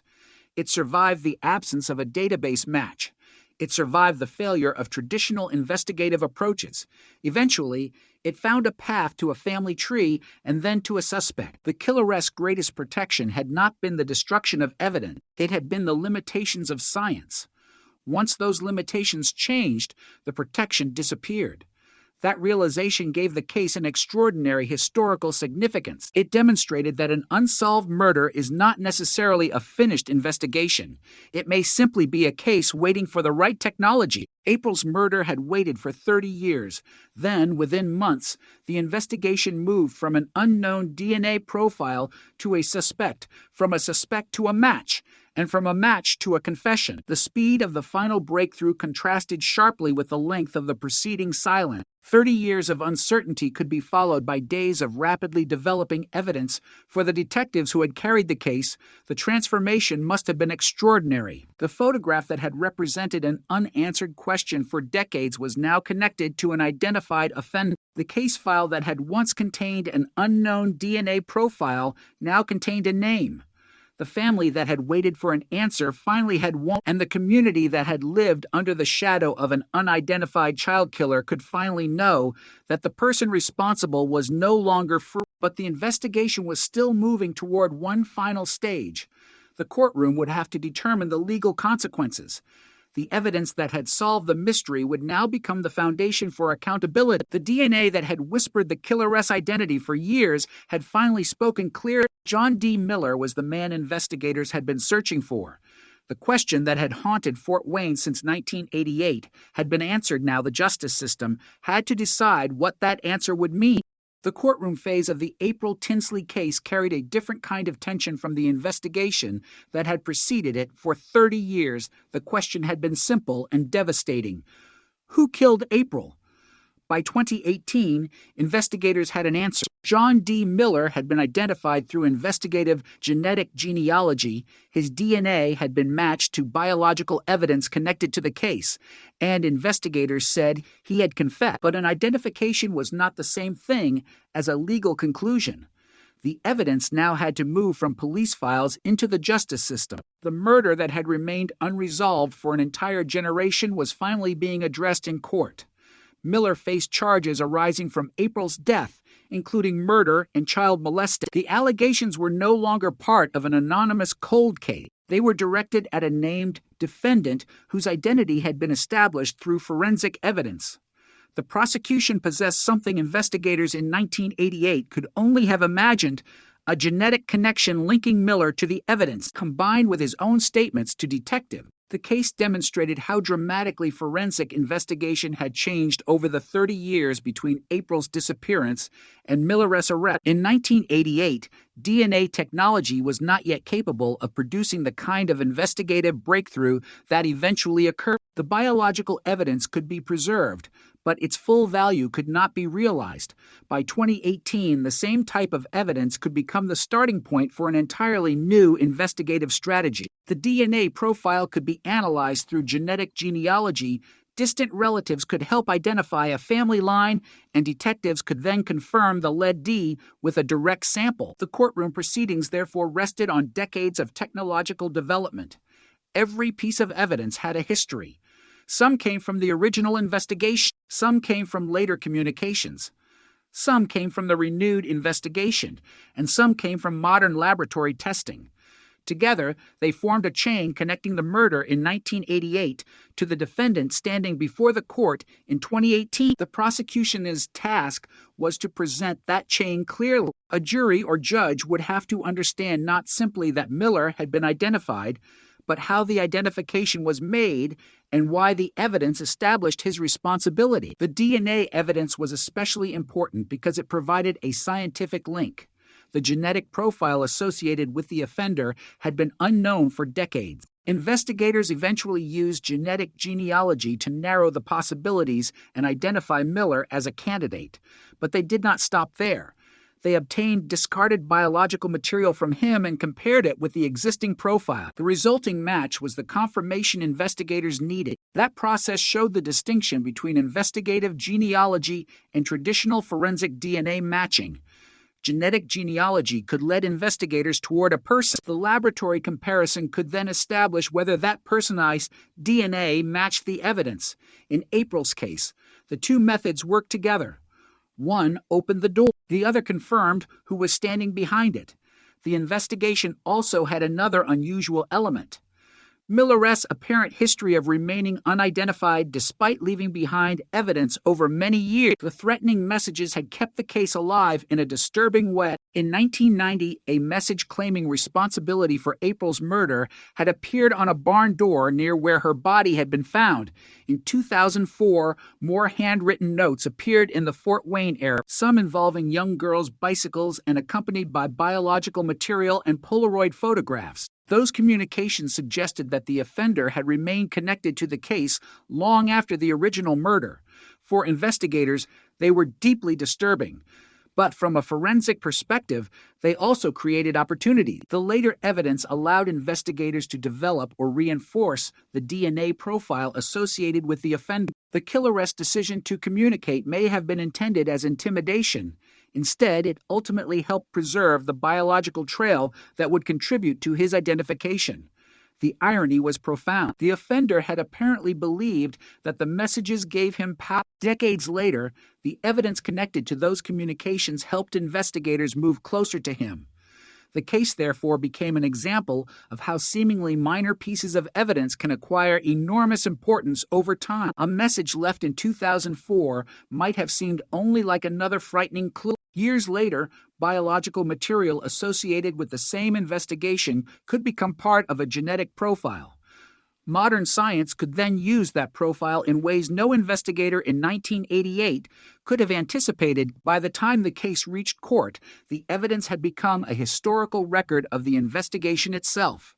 The original crime, the later communications, the renewed FBI involvement, the genealogy analysis, the surveillance, the DNA confirmation, the confession, each stage told investigators something about the path from April's disappearance to Miller's arrest. For April's family, however, the legal process had an emotional dimension that scientific evidence could never replace. A family can spend decades imagining the moment when a suspect is finally found, but when that moment arrives, it can feel very different from what was imagined. The arrest does not restore the person who was lost. It does not return the years. It does not answer every question. It simply establishes responsibility for April's loved ones. The knowledge that her killer had been identified could provide a measure of closure, but the pain of her death remained permanent. April had been 8 years old in 1988. She would have grown into adulthood, experienced milestones, built relationships, and created a life that no longer existed. The passage of 30 years meant that the world had changed dramatically while April remained forever frozen at the age when she was murdered. That is one of the cruelest realities of homicide. Time continues for everyone except the victim. Friends grow older. Parents age. Communities change. Technology advances. New generations are born. But the victim remains connected to one moment in history. In April's case, the investigation eventually caught up with the man responsible, but it could never move April forward in time. The courtroom could only look backward. The sentence could only respond to the crime that had already happened. The justice system could not alter the fact that an 8-year-old girl had been taken from her family. It could only determine what consequences the offender would face. In December 2018, Miller was sentenced to 80 years in prison, with 50 years for murder and 30 years for child molesting.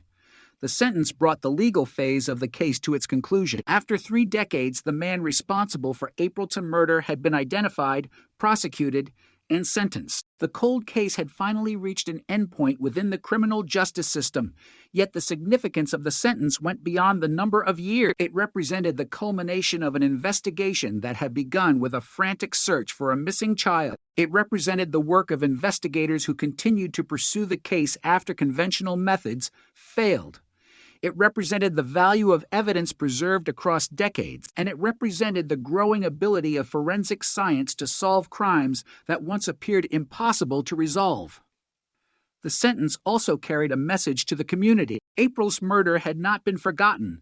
The passage of time had not erased the investigation. The fact that 30 years had passed did not mean the case had ceased to matter. The eventual identification of Miller demonstrated that old evidence could remain relevant and that cold cases could be reopened with new method. The case became particularly significant because of the role played by investigative genetic genealogy. The technique represented a major development in forensic investigation. Instead of waiting for a suspect's DNA to appear in a criminal database, investigators could use genetic relationships to identify potential suspects. This expanded the universe of possible investigative leads dramatically. But the method also raised difficult questions about privacy, consent, and the use of genetic information. The April Tinsley investigation became part of a broader discussion about how law enforcement could use publicly accessible genetic information to solve violent crime. Those questions would continue to develop as more agencies adopted similar methods. The technology had enormous potential, but it also required careful consideration of legal and ethical boundaries. The case demonstrated both sides of that reality. On one hand, genetic genealogy had helped identify a murderer who had escaped detection for 30 years. On the other, the process depended on genetic relationships that could involve people who had no connection to the crime. That tension would become an increasingly important issue in forensic science. Yet in April's case, the result was clear. A technique that did not exist in practical form when she was murdered had helped identify the person responsible. The investigation also demonstrated the importance of persistence. The DNA profile could have remained unidentified forever if investigators had stopped searching. The later messages could have been treated as disturbing but unproductive clues. The old case could have remained in an archive. Instead, detectives returned to it repeatedly. New investigators inherited the file. New technology was applied. New analytical approaches were tested. The investigation evolved rather than simply waiting. That persistence is often invisible in the final headline. A headline can say that a 30-year-old cold case has been solved. It cannot easily convey the decades of work behind those words. It cannot capture the investigators who reviewed old reports, the analysts who studied evidence, the scientists who processed DNA, or the family members who continued to remember April. The final breakthrough may happen in a laboratory, but the foundation is built over years. April's case illustrates that reality with unusual clarity. The evidence did not suddenly appear in 2018. It had been there all along. What changed was the ability to interpret it. What changed was the ability to connect it to a family. What changed was the ability to turn an unknown genetic profile into a person. And once that person was identified, the justice system could finally act. The 80-year sentence marked the formal end of the criminal prosecution, but the story of April Tinsley did not end in the courtroom. Her name had already become part of the history of cold case investigation. Her murder had shown investigators what persistence could accomplish. Her evidence had shown scientists what preserved DNA could eventually reveal. Her case had demonstrated how genetic genealogy could bridge the gap between an unknown offender and a living suspect, and her story continued to raise a question that no sentence could answer. Why did it take 30 years? The answer was not simply that investigators failed. It was that science had not yet reached the point where the evidence could deliver its full message. The technology that ultimately identified Miller was not available in the form needed when April was murdered. The evidence had to wait for the future. When the future arrived, it brought the answer with it. April's case therefore became a powerful reminder that time can work in both directions. Time can bury memories and weaken investigation, but time can also bring new technology capable of reopening old evidence. A cold case can look frozen while beneath the surface, the possibility of resolution remains alive. In April's case, that possibility survived for 30 years. Then, in 2018, it finally became reality. The killer had a name. The DNA had a match. The confession had been recorded. The court had imposed a sentence. The case that had once seemed destined to remain unanswered had finally reached justice. But the most enduring image was not of the defendant entering court. It was the image of an 8-year-old girl whose disappearance had started everything. For 30 years, investigators had searched for the person who took her life. they finally found him. And in doing so, they ensured that April Tinsley would never become merely another forgotten name in an old, cold case file. The sentence brought a legal conclusion to the investigation, but it did not erase the years that had come before it. For April Tinsley's family, the number 30 remained impossible to ignore. 30 years separated the afternoon when an 8-year-old girl disappeared from the moment investigators finally identified the man responsible for her murder. 30 years of questions, 30 years of uncertainty, 30 years in which the investigation could have ended in silence. Instead, it became one of the most striking examples of how preserved evidence and advancing forensic science can transform a cold case. But the path to that breakthrough was not straightforward. It was built from years of frustration, disturbing communications, changing investigative teams, and evidence that seemed to hold an answer no one could yet reach. April disappeared on April 1st, still 1988, while walking home from a friend's house in Fort Wayne, Indiana. The disappearance immediately triggered a search. She was 8 years old, and the community understood the urgency. Every hour mattered. Every possible sighting mattered. Investigators needed to find her before the trail vanished. But 3 days later, the search ended in tragedy when April's body was discovered in a ditch along County Road 68 in DeKalb County. The investigation now had a victim, a crime scene, and a killer who remained unidentified. The first challenge was reconstructing what had happened during the short period between April's disappearance and the discovery of her body. Investigators had to determine where she had gone, who might have encountered her, and how she had been transported to the location where she was found. Those questions became the foundation of the homicide investigation, but the identity of the person responsible remained beyond reach. Years later, that anonymity would become the defining characteristic of the case. The killer was not simply an unknown suspect. He became an unknown genetic profile. That distinction mattered because biological evidence connected to the crime could eventually be analyzed using DNA technology.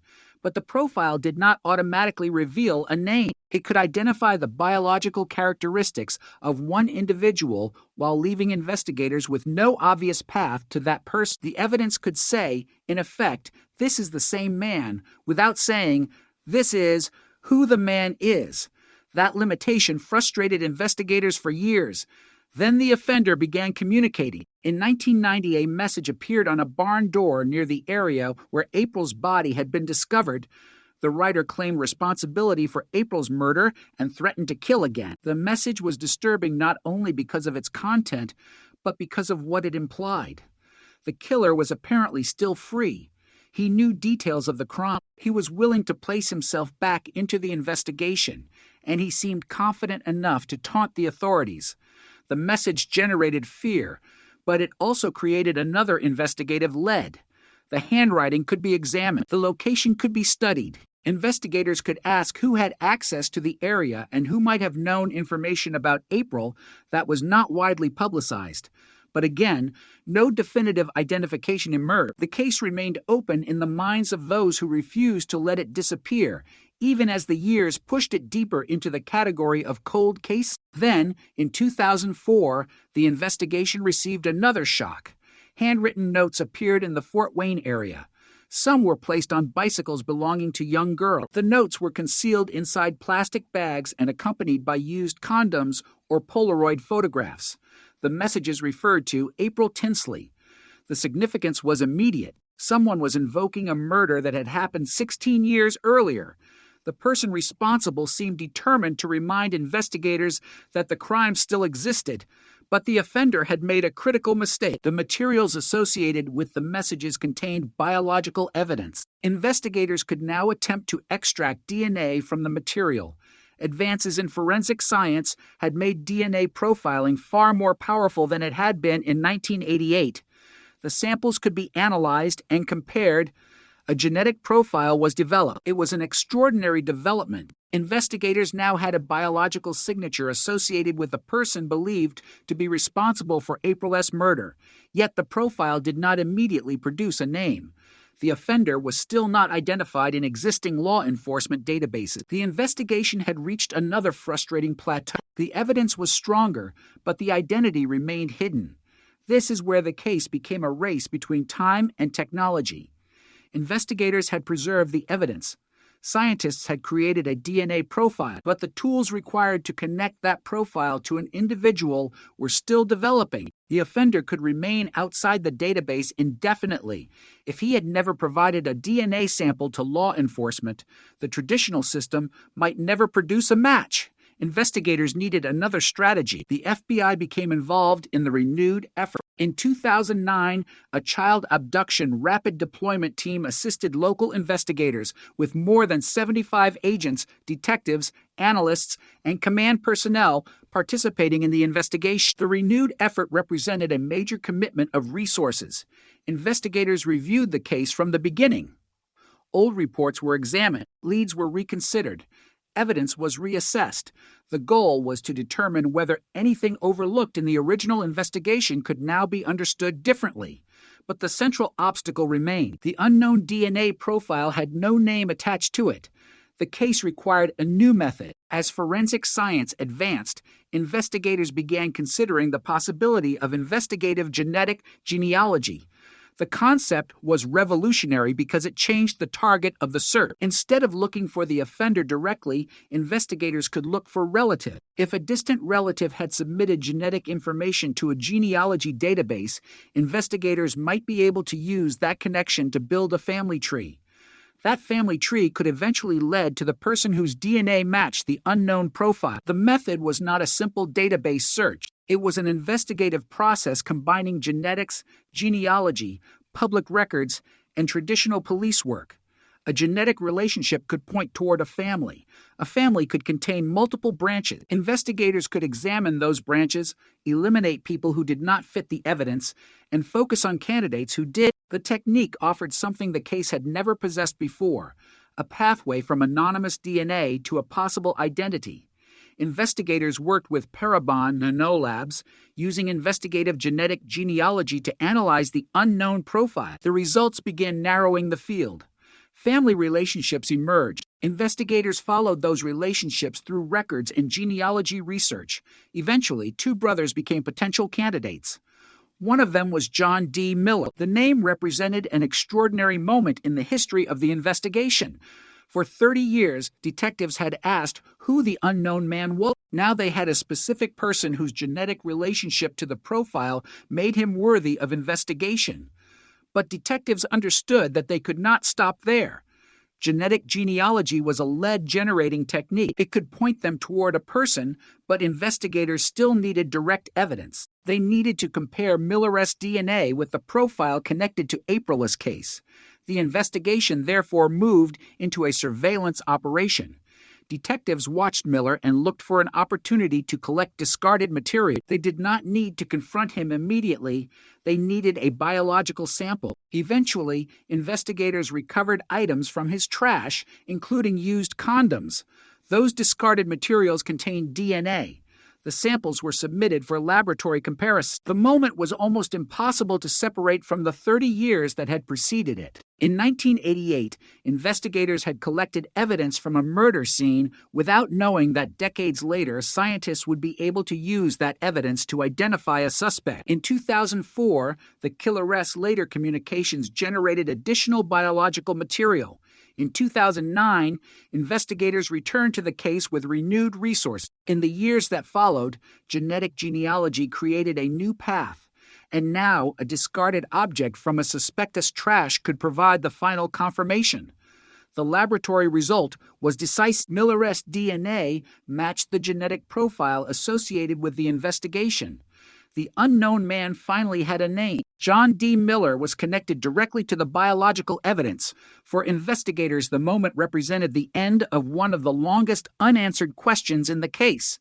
But there was still another step. A DNA match could identify the person associated with the evidence, but investigators needed to confront Miller and determine what he would say. On July 15th, SIL 2018, detectives questioned him. According to investigators and later court proceedings, Miller acknowledged knowing why. Detectives were there and ultimately confessed to abducting April, sexually assaulting her, and killing her. The confession added another layer to an already powerful case. The investigation had begun with a missing child. It had become a murder case. It had remained unsolved for 3 decades. It had produced an unknown DNA profile. It had generated a genealogy investigation. It had identified a suspect. It had produced a direct laboratory match. And now the suspect had admitted his involvement. The transformation was extraordinary. For 30 years, the killer had existed only as a shadow. Now the shadow had a name, a face, and a voice. The community could finally understand that the person responsible had not escaped forever. He had simply remained unidentified until science and investigation caught up with him. Yet the breakthrough also exposed one of the most haunting realities of cold cases. The truth can arrive long after the people who first searched for it have grown old or moved on. Detectives who had worked the original investigation had spent decades wondering whether they would ever see an arrest. Some may never have expected to witness the breakthrough. New investigators inherited the case and continued the work. The evidence became a bridge between generations of law enforcement. One group collected it, another preserved it, another tested it, another used new genetic techniques to interpret it. The final result belonged to all of them. It also belonged to April's family, who had kept her memory alive while the investigation continued. The case had never truly been about a DNA profile. It had always been about an 8-year-old girl. The technology mattered because it could answer the question that had prevented her family from moving beyond uncertainty. Who had done this? The answer was John D. Miller. But knowing his name did not change the fact that April had been 8 years old when her life ended. It did not restore the future she should have had. It did not return the years lost by her family. It did not erase the fear created by the killeress' later messages. What it did was replace uncertainty with knowledge. And sometimes, in a cold case, that is the first form of justice available. The investigation had finally reached the moment when the killer could no longer hide behind the limitations of the past. The evidence had survived. Science had advanced. Investigators had persisted, and the 30-year silence had finally been broken. The most remarkable thing about the April Tinsley investigation was that the evidence never truly disappeared. What disappeared was the ability to understand it. For 30 years, investigators possessed fragments of the truth without being able to assemble them into a complete picture. The DNA profile existed. The threatening messages existed. The photographs existed. The biological material existed. The memories of April existed. What was missing was the connection between all of those pieces and one identifiable person. That connection finally emerged in 2018, but it was built on decades of investigative persistence. The story of the breakthrough, therefore, cannot be separated from the years when nothing seemed to happen. A cold case can look silent from the outside. Behind the scenes, however, evidence can remain active, waiting for new technology or a new investigator to recognize its potential. April's case became exactly that kind of investigation. The original crime had taken place in 1988, when forensic DNA technology was still in its infancy. Investigators could not simply upload an unknown profile and receive a name. They had to work with the tools available at the time. Interviews were conducted. Leads were followed. Physical evidence was examined. April's disappearance and death became the focus of a major investigation, but the person responsible remained unidentified. Then, years later, the killer appeared to communicate again. The 1990 barn door message was disturbing because it claimed responsibility for April's murder and threatened another killing. The message suggested that the person responsible had not vanished from the community. It also suggested an extraordinary level of confidence. The killer appeared to believe he could insert himself into the investigation without being exposed. That confidence would become one of the defining features of the case. Then came 2004. Handwritten notes appeared around Fort Wayne, some connected to bicycles belonging to young girls. The messages referred to April. The materials accompanying them included used condoms and Polaroid photographs. For investigators, this was both horrifying and potentially valuable. The offender was leaving behind biological evidence. Modern DNA testing could extract a genetic profile from that evidence, and that is what happened. Investigators developed an unknown male DNA profile associated with the case. The profile was a major breakthrough, but it was not yet an identity. It was a genetic fingerprint without a name. Traditional searches did not reveal the offender. That meant the investigation remained trapped between certainty and uncertainty. Investigators could know that the DNA belonged to the offender while having no idea who the offender was. That distinction explains why the case remained unsolved for so long. The absence of a database match did not mean the DNA evidence was useless. It meant the investigative system had not yet found a way to connect the evidence to the individual who left it behind. For years, investigators continued to search. The FBI became involved in the renewed investigation, and in 2009, a child abduction rapid deployment team assisted local authorities. More than 75 agents, detectives, analysts, and command personnel participated in the effort. The case was reviewed with the benefit of information accumulated over decades. Investigators examined old leads, reassessed evidence, and searched for new ways to identify the offender. But the same obstacle remained. The DNA profile had no name. Then forensic science entered a new era. Genetic genealogy began changing the way investigators approached unidentified DNA profiles. Instead of asking only whether the unknown profile matched someone already known to law enforcement, investigators could search for relatives. The logic was simple but powerful. Every person has a biological family. A DNA profile may therefore reveal relationships even when it cannot immediately reveal an identity. If a distant relative appeared in a genealogy database, investigators might be able to use that connection to construct a family tree. That family tree could contain the pathway to the unknown offender. The technique required careful analysis. Investigators had to distinguish genuine genetic relationships from unrelated connections. They had to reconstruct family lines, examine records, and narrow large groups of potential relatives. It was detective work conducted through genetics. The investigation into April's murder became one of the cases where this emerging method could potentially make the difference. Investigators worked with Parabon Nanolabs to analyze the unknown DNA profile using investigative genetic genealogy. The results began pointing toward a family. The family connection did not immediately reveal the killer. Instead, it created a map. Investigators followed the branches of that map until two brothers emerged as potential candidates. One was John D. Miller. For investigators, this was a crucial development, but it was not yet enough. A genealogical lead could suggest a suspect, but the police still needed direct forensic confirmation. They needed Miller's DNA. That meant observing him and looking for an opportunity to collect discarded biological material. Detectives eventually recovered items from his trash, including used condoms. The material provided a source of DNA that could be compared directly with the unknown profile from the investigation. This was the moment when 30 years of investigation came down to laboratory science. The original evidence had survived. The unknown profile had survived. The genealogy investigation had produced a candidate. Now the question was whether the candidate's DNA would match. The Indiana State Police Laboratory conducted the comparison. The result was decisive. The DNA from Miller matched the profile associated with the April Tinsley investigation. The anonymous genetic identity finally had a name. John D. Miller was identified as the man responsible. The discovery was extraordinary because of the amount of time that had passed. 30 years earlier, investigators had no way of knowing that future science would be able to trace an unknown DNA profile through relatives and eventually identify a suspect. But that future had arrived. The case demonstrated the remarkable durability of biological evidence. A person can move. A neighborhood can change. Witnesses can age, memories can fade, investigators can retire, but DNA, when properly preserved, can remain available for analysis. In April's case, that biological evidence became the bridge between 1988 and 2018.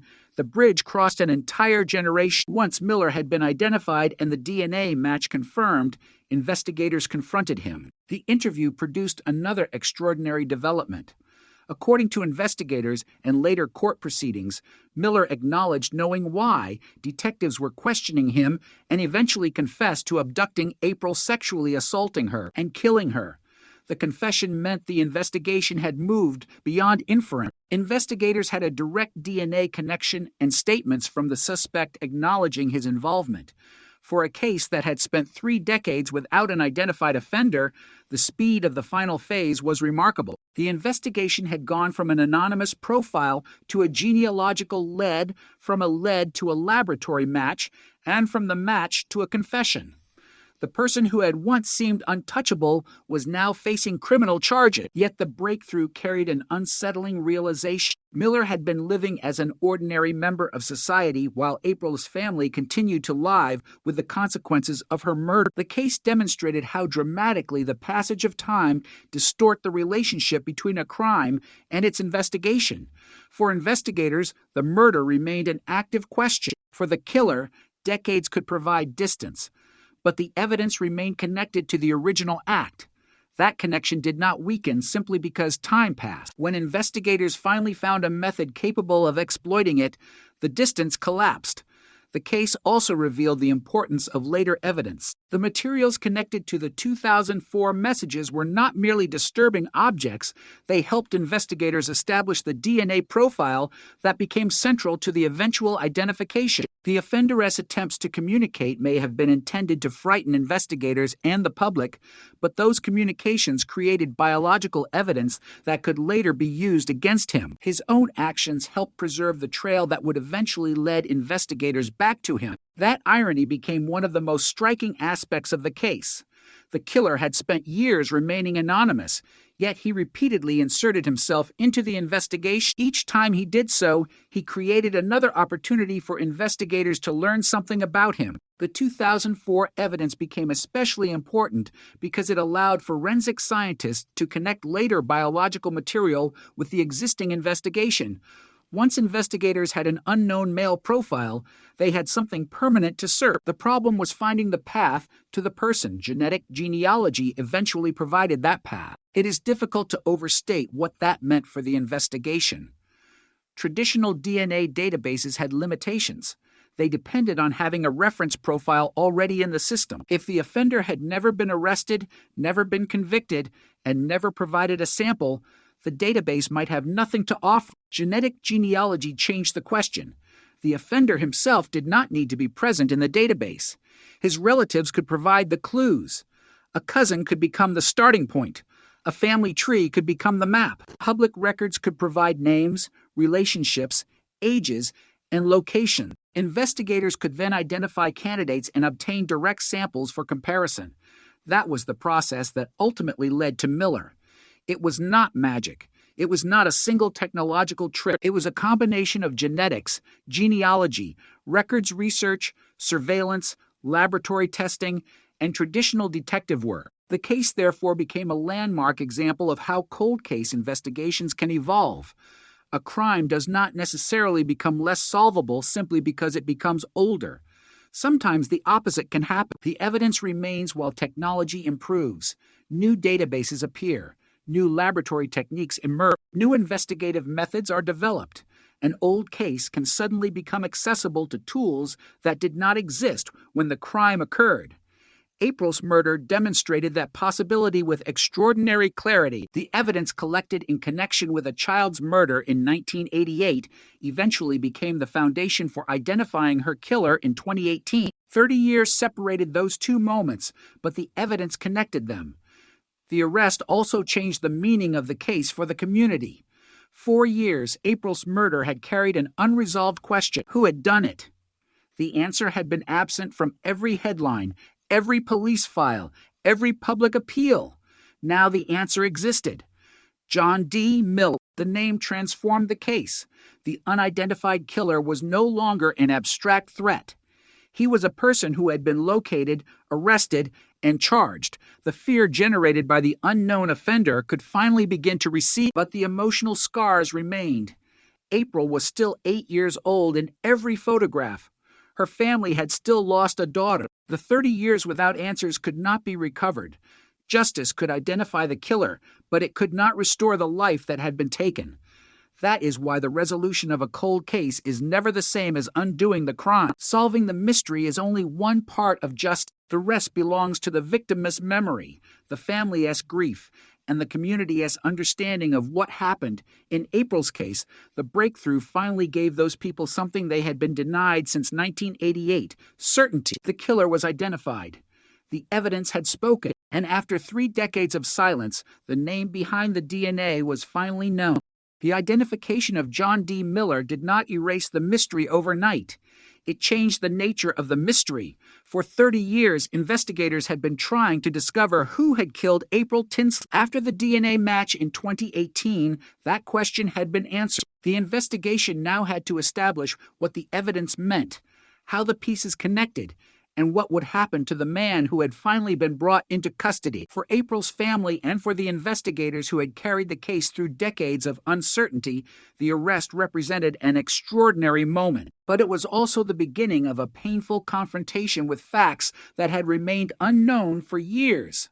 The case had started with a child disappearing from her neighborhood in Fort Wayne on April 1st, SIL, 1988.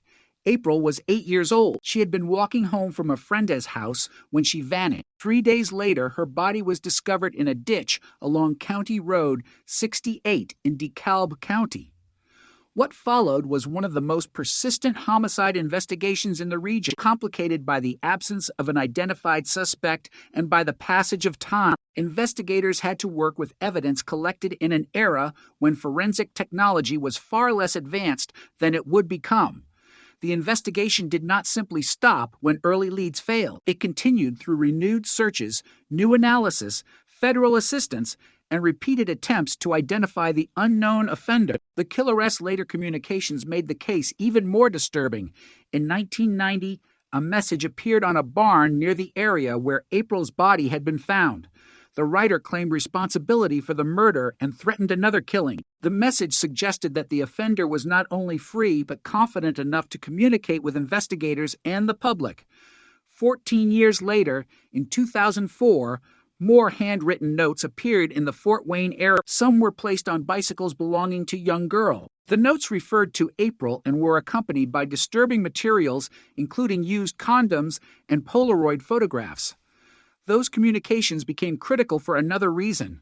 They offered biological material that could be analyzed for DNA. Modern forensic testing eventually produced an unknown male profile associated with the offender. The profile became the central scientific clue in the case.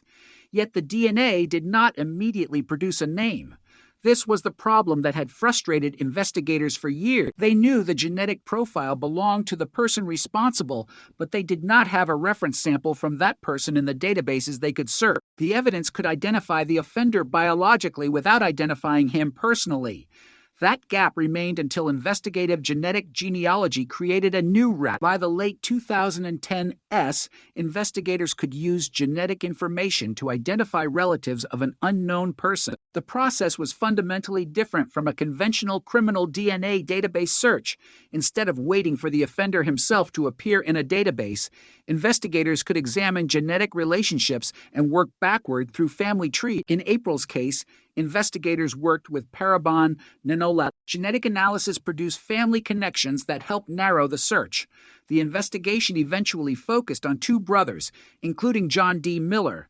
But the genealogy result was not treated as the final answer. Detectives needed direct confirmation. They conducted surveillance and recovered discarded material from Miller's trash, including used condoms. The DNA obtained from that material was compared with the profile already associated with the investigation. The result was the breakthrough investigators had been waiting for. The DNA matched. The unknown offender had finally been identified. Miller's identification demonstrated why investigators had preserved the evidence for so long. The biological material had survived the passage of time, and advances in science had made it possible to extract information that could not previously produce an identity. The technology did not change what had happened in 1988. It changed the ability to understand the evidence from 1988. That distinction is at the heart of many cold case investigations. The past cannot be altered, but the evidence from the past can sometimes be interpreted differently when new scientific tools become available. In April's case, the breakthrough was especially striking because the original crime had occurred 30 years earlier.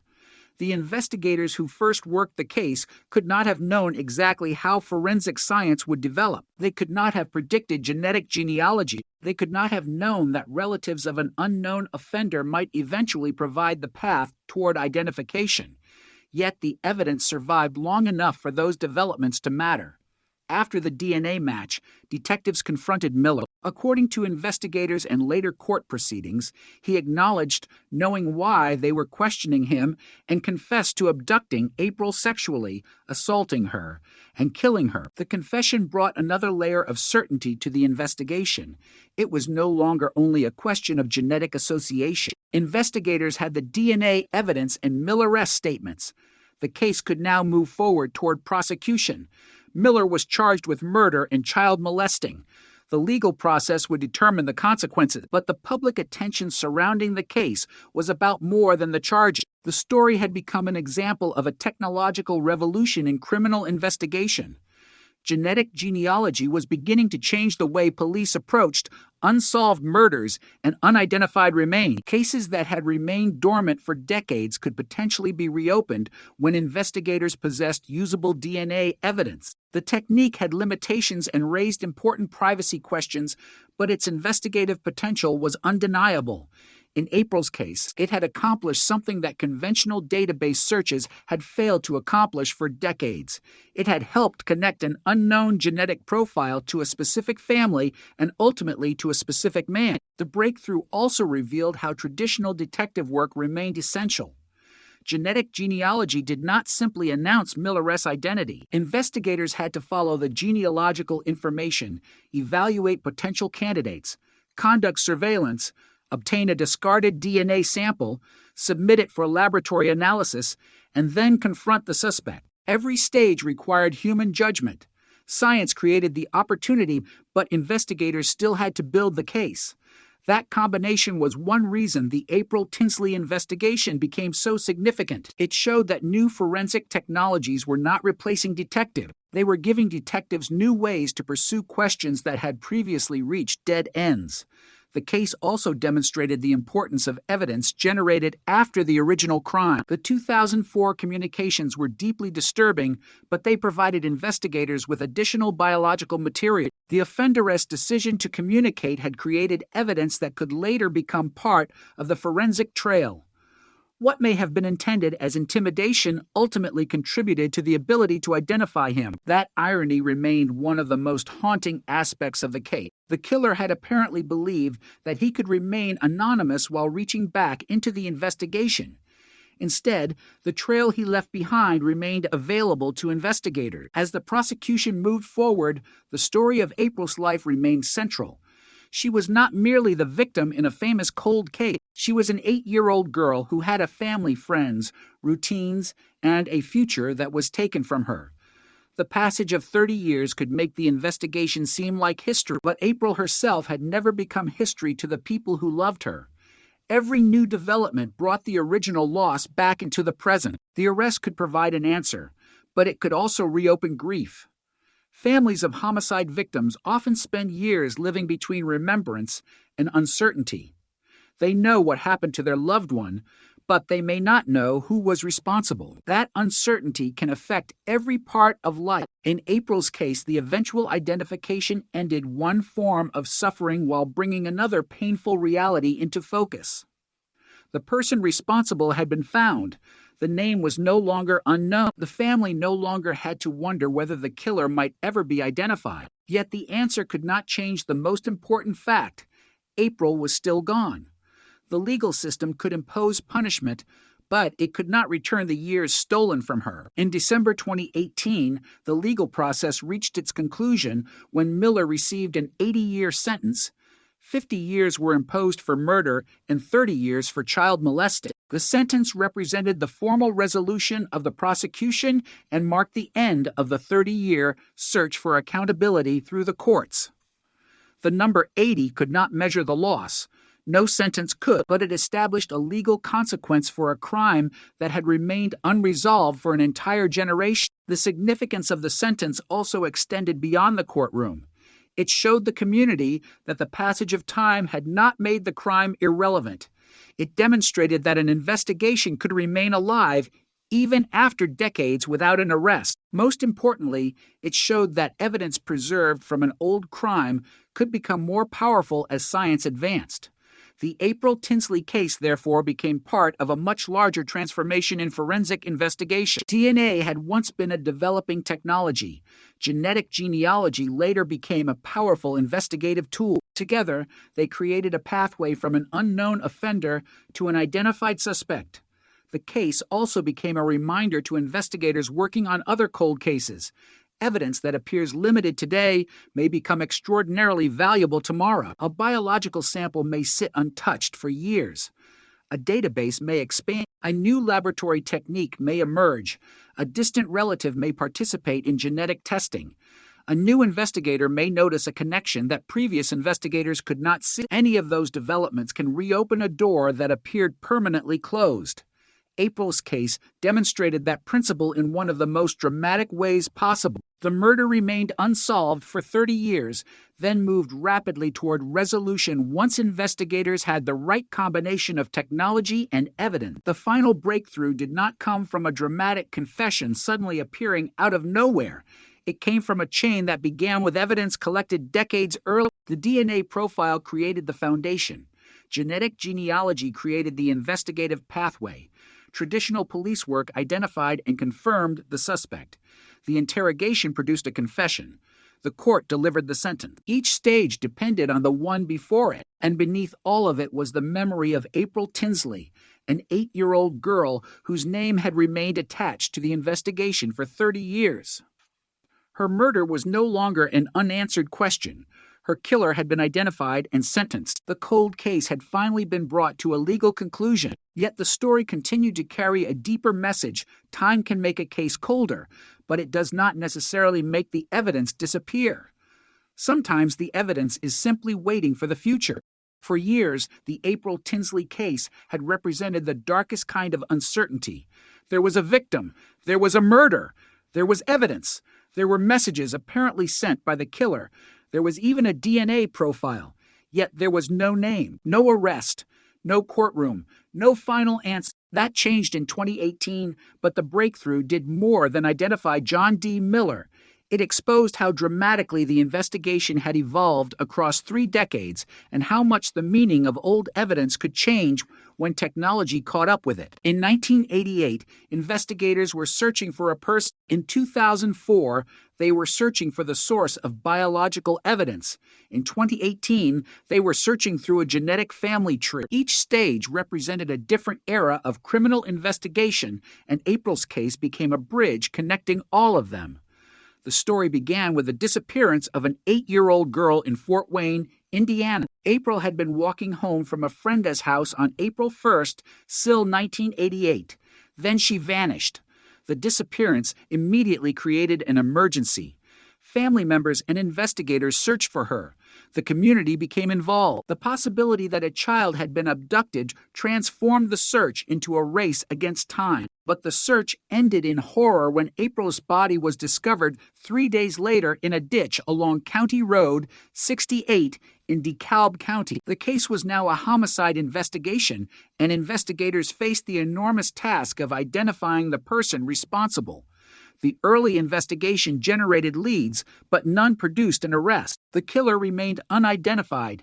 There was no obvious suspect who could be placed at the center of the investigation. No confession came forward. No eyewitness could provide the identity investigators needed. The case slowly became a cold case, but it never disappeared completely. April's name remained attached to the investigation, and the search continued in different forms. Then, in 1990, a disturbing message appeared on a barn door near the location where April's body had been found. The writer claimed responsibility for her murder and threatened another killing. The message was more than an act of intimidation. It was a reminder that someone connected to the crime was apparently still free. Investigators had to consider the possibility that the person responsible was watching the investigation from a distance. The message was examined as evidence, but it did not immediately reveal the killer's identity. Years passed. Then came another extraordinary development. In 2004, handwritten notes appeared in the Fort Wayne area. Some were attached to bicycles belonging to young girls. The notes referenced April and were accompanied by disturbing materials, including used condoms and Polaroid photographs. The communications created renewed. The case had been unsolved for 16 years, but someone was apparently still invoking April's murder. Investigators responded by examining the materials for forensic evidence. This time, modern DNA technology provided something that the original investigation had never possessed: an unknown genetic profile associated with the offender. The profile could tell investigators that the biological material came from a particular male, but it still could not tell them his name. That distinction became critical. DNA was powerful, but it was not a magic identification system. If the offender's profile was not already available in a searchable law enforcement database, a traditional DNA comparison could not produce a match. Investigators could know what the killer's genetic profile looked like without knowing who carried it. For years, that profile remained unidentified. The case therefore entered a strange period. The investigation had more evidence than before, but the central question remained unanswered. Who was the man behind the DNA? The FBI later became heavily involved in the renewed effort. In 2009, a child abduction rapid deployment team assisted local authorities, bringing together more than 75 agents, detectives, analysts, and command personnel. The case was revisited with the accumulated knowledge of 2 decades. Investigators reviewed reports and evidence. They reconsidered old leads. They searched for connections that might have been missed, but the DNA profile still had no name. Traditional investigative methods had taken the case as far as they could. The next breakthrough would come from a radically different direction. Genetic genealogy offered investigators a way to search beyond conventional criminal databases. The idea was to use the unknown DNA profile to identify relatives of the person who left the biological evidence. Those relatives could then lead investigators into a family tree. The family tree could reveal possible suspects. It was a complicated process requiring genetic analysis and extensive genealogical research, but it created an investigative possibility that had not existed when April was murdered. Investigators worked with Parabon Nanolabs, using genetic genealogy to analyze the unknown profile. The results began to point toward a family. Instead of one unknown man, investigators now had a network of biological relationships. The family structure narrowed the search. Eventually, 2 brothers emerged as potential candidates. One was John D. Miller. The name was a turning point, but investigators knew better than to treat genealogy as final proof. A genealogical connection could identify a possible suspect, but a criminal prosecution required direct evidence. Detectives, therefore, began surveillance. They needed Miller's DNA. They needed a sample that could be compared directly with the unknown profile. Eventually, investigators recovered discarded material from Miller's trash, including used condoms. The DNA from those materials was tested. The laboratory comparison produced the result that investigators had been waiting for. Miller's DNA matched the profile associated with the April Tinsley investigation. 30 years after April's murder, the unknown offender finally had an identity. The significance of that moment was difficult to measure. For decades, investigators had possessed a genetic profile without a person. Now they possessed both. The biological evidence had crossed the distance between a crime scene and a suspect. The case was no longer an unsolved murder with an unidentified offender. It was a criminal investigation centered on a specific man. Detectives then confronted Miller. According to investigators and later court proceedings, he acknowledged knowing why they were questioning him and ultimately confessed to abducting April, sexually assaulting her, and killing her. His confession added another layer to the evidence already assembled. The DNA had provided the scientific connection. His statements provided admissions about his involvement. The investigation that had spent 30 years searching for an answer had suddenly reached a point where the central question was no longer who the killer was. Investigators knew. The focus shifted to prosecution and accountability. Miller was charged with murder and child molestation. The case now moved from investigation to court. For April's family, this transition carried enormous emotional weight. The family had waited decades for the identity of the person responsible. Now that identity was public, the name that had been absent from the case for 30 years was attached to a defendant. But the passage of time had changed everything around the crime. April had remained 8 years old in the photographs used throughout the investigation. Her classmates had grown older. Her community had changed. Investigators who had worked the original case had aged or retired. Technology had transformed daily life, yet the central evidence remained connected to the same child and the same murder. That contrast made the case especially haunting. Time had moved forward for everyone except the victim. April's future had been taken away in 1988, while the investigation continued without her. The eventual arrest could not restore that future. It could only answer the question of responsibility. In December 2018, Miller was sentenced to 80 years in prison, including 50 years for murder and 30 years for child molesting. The sentence represented the legal consequence of a crime that had remained unresolved for 30 years. It also marked the end of an investigation that had crossed several generations of forensic science. But the case did not simply demonstrate that DNA can solve old murders. It demonstrated something more complicated. The evidence was available before the technology was. The DNA profile existed before investigators could use genetic genealogy to identify its source. The biological trail was already there.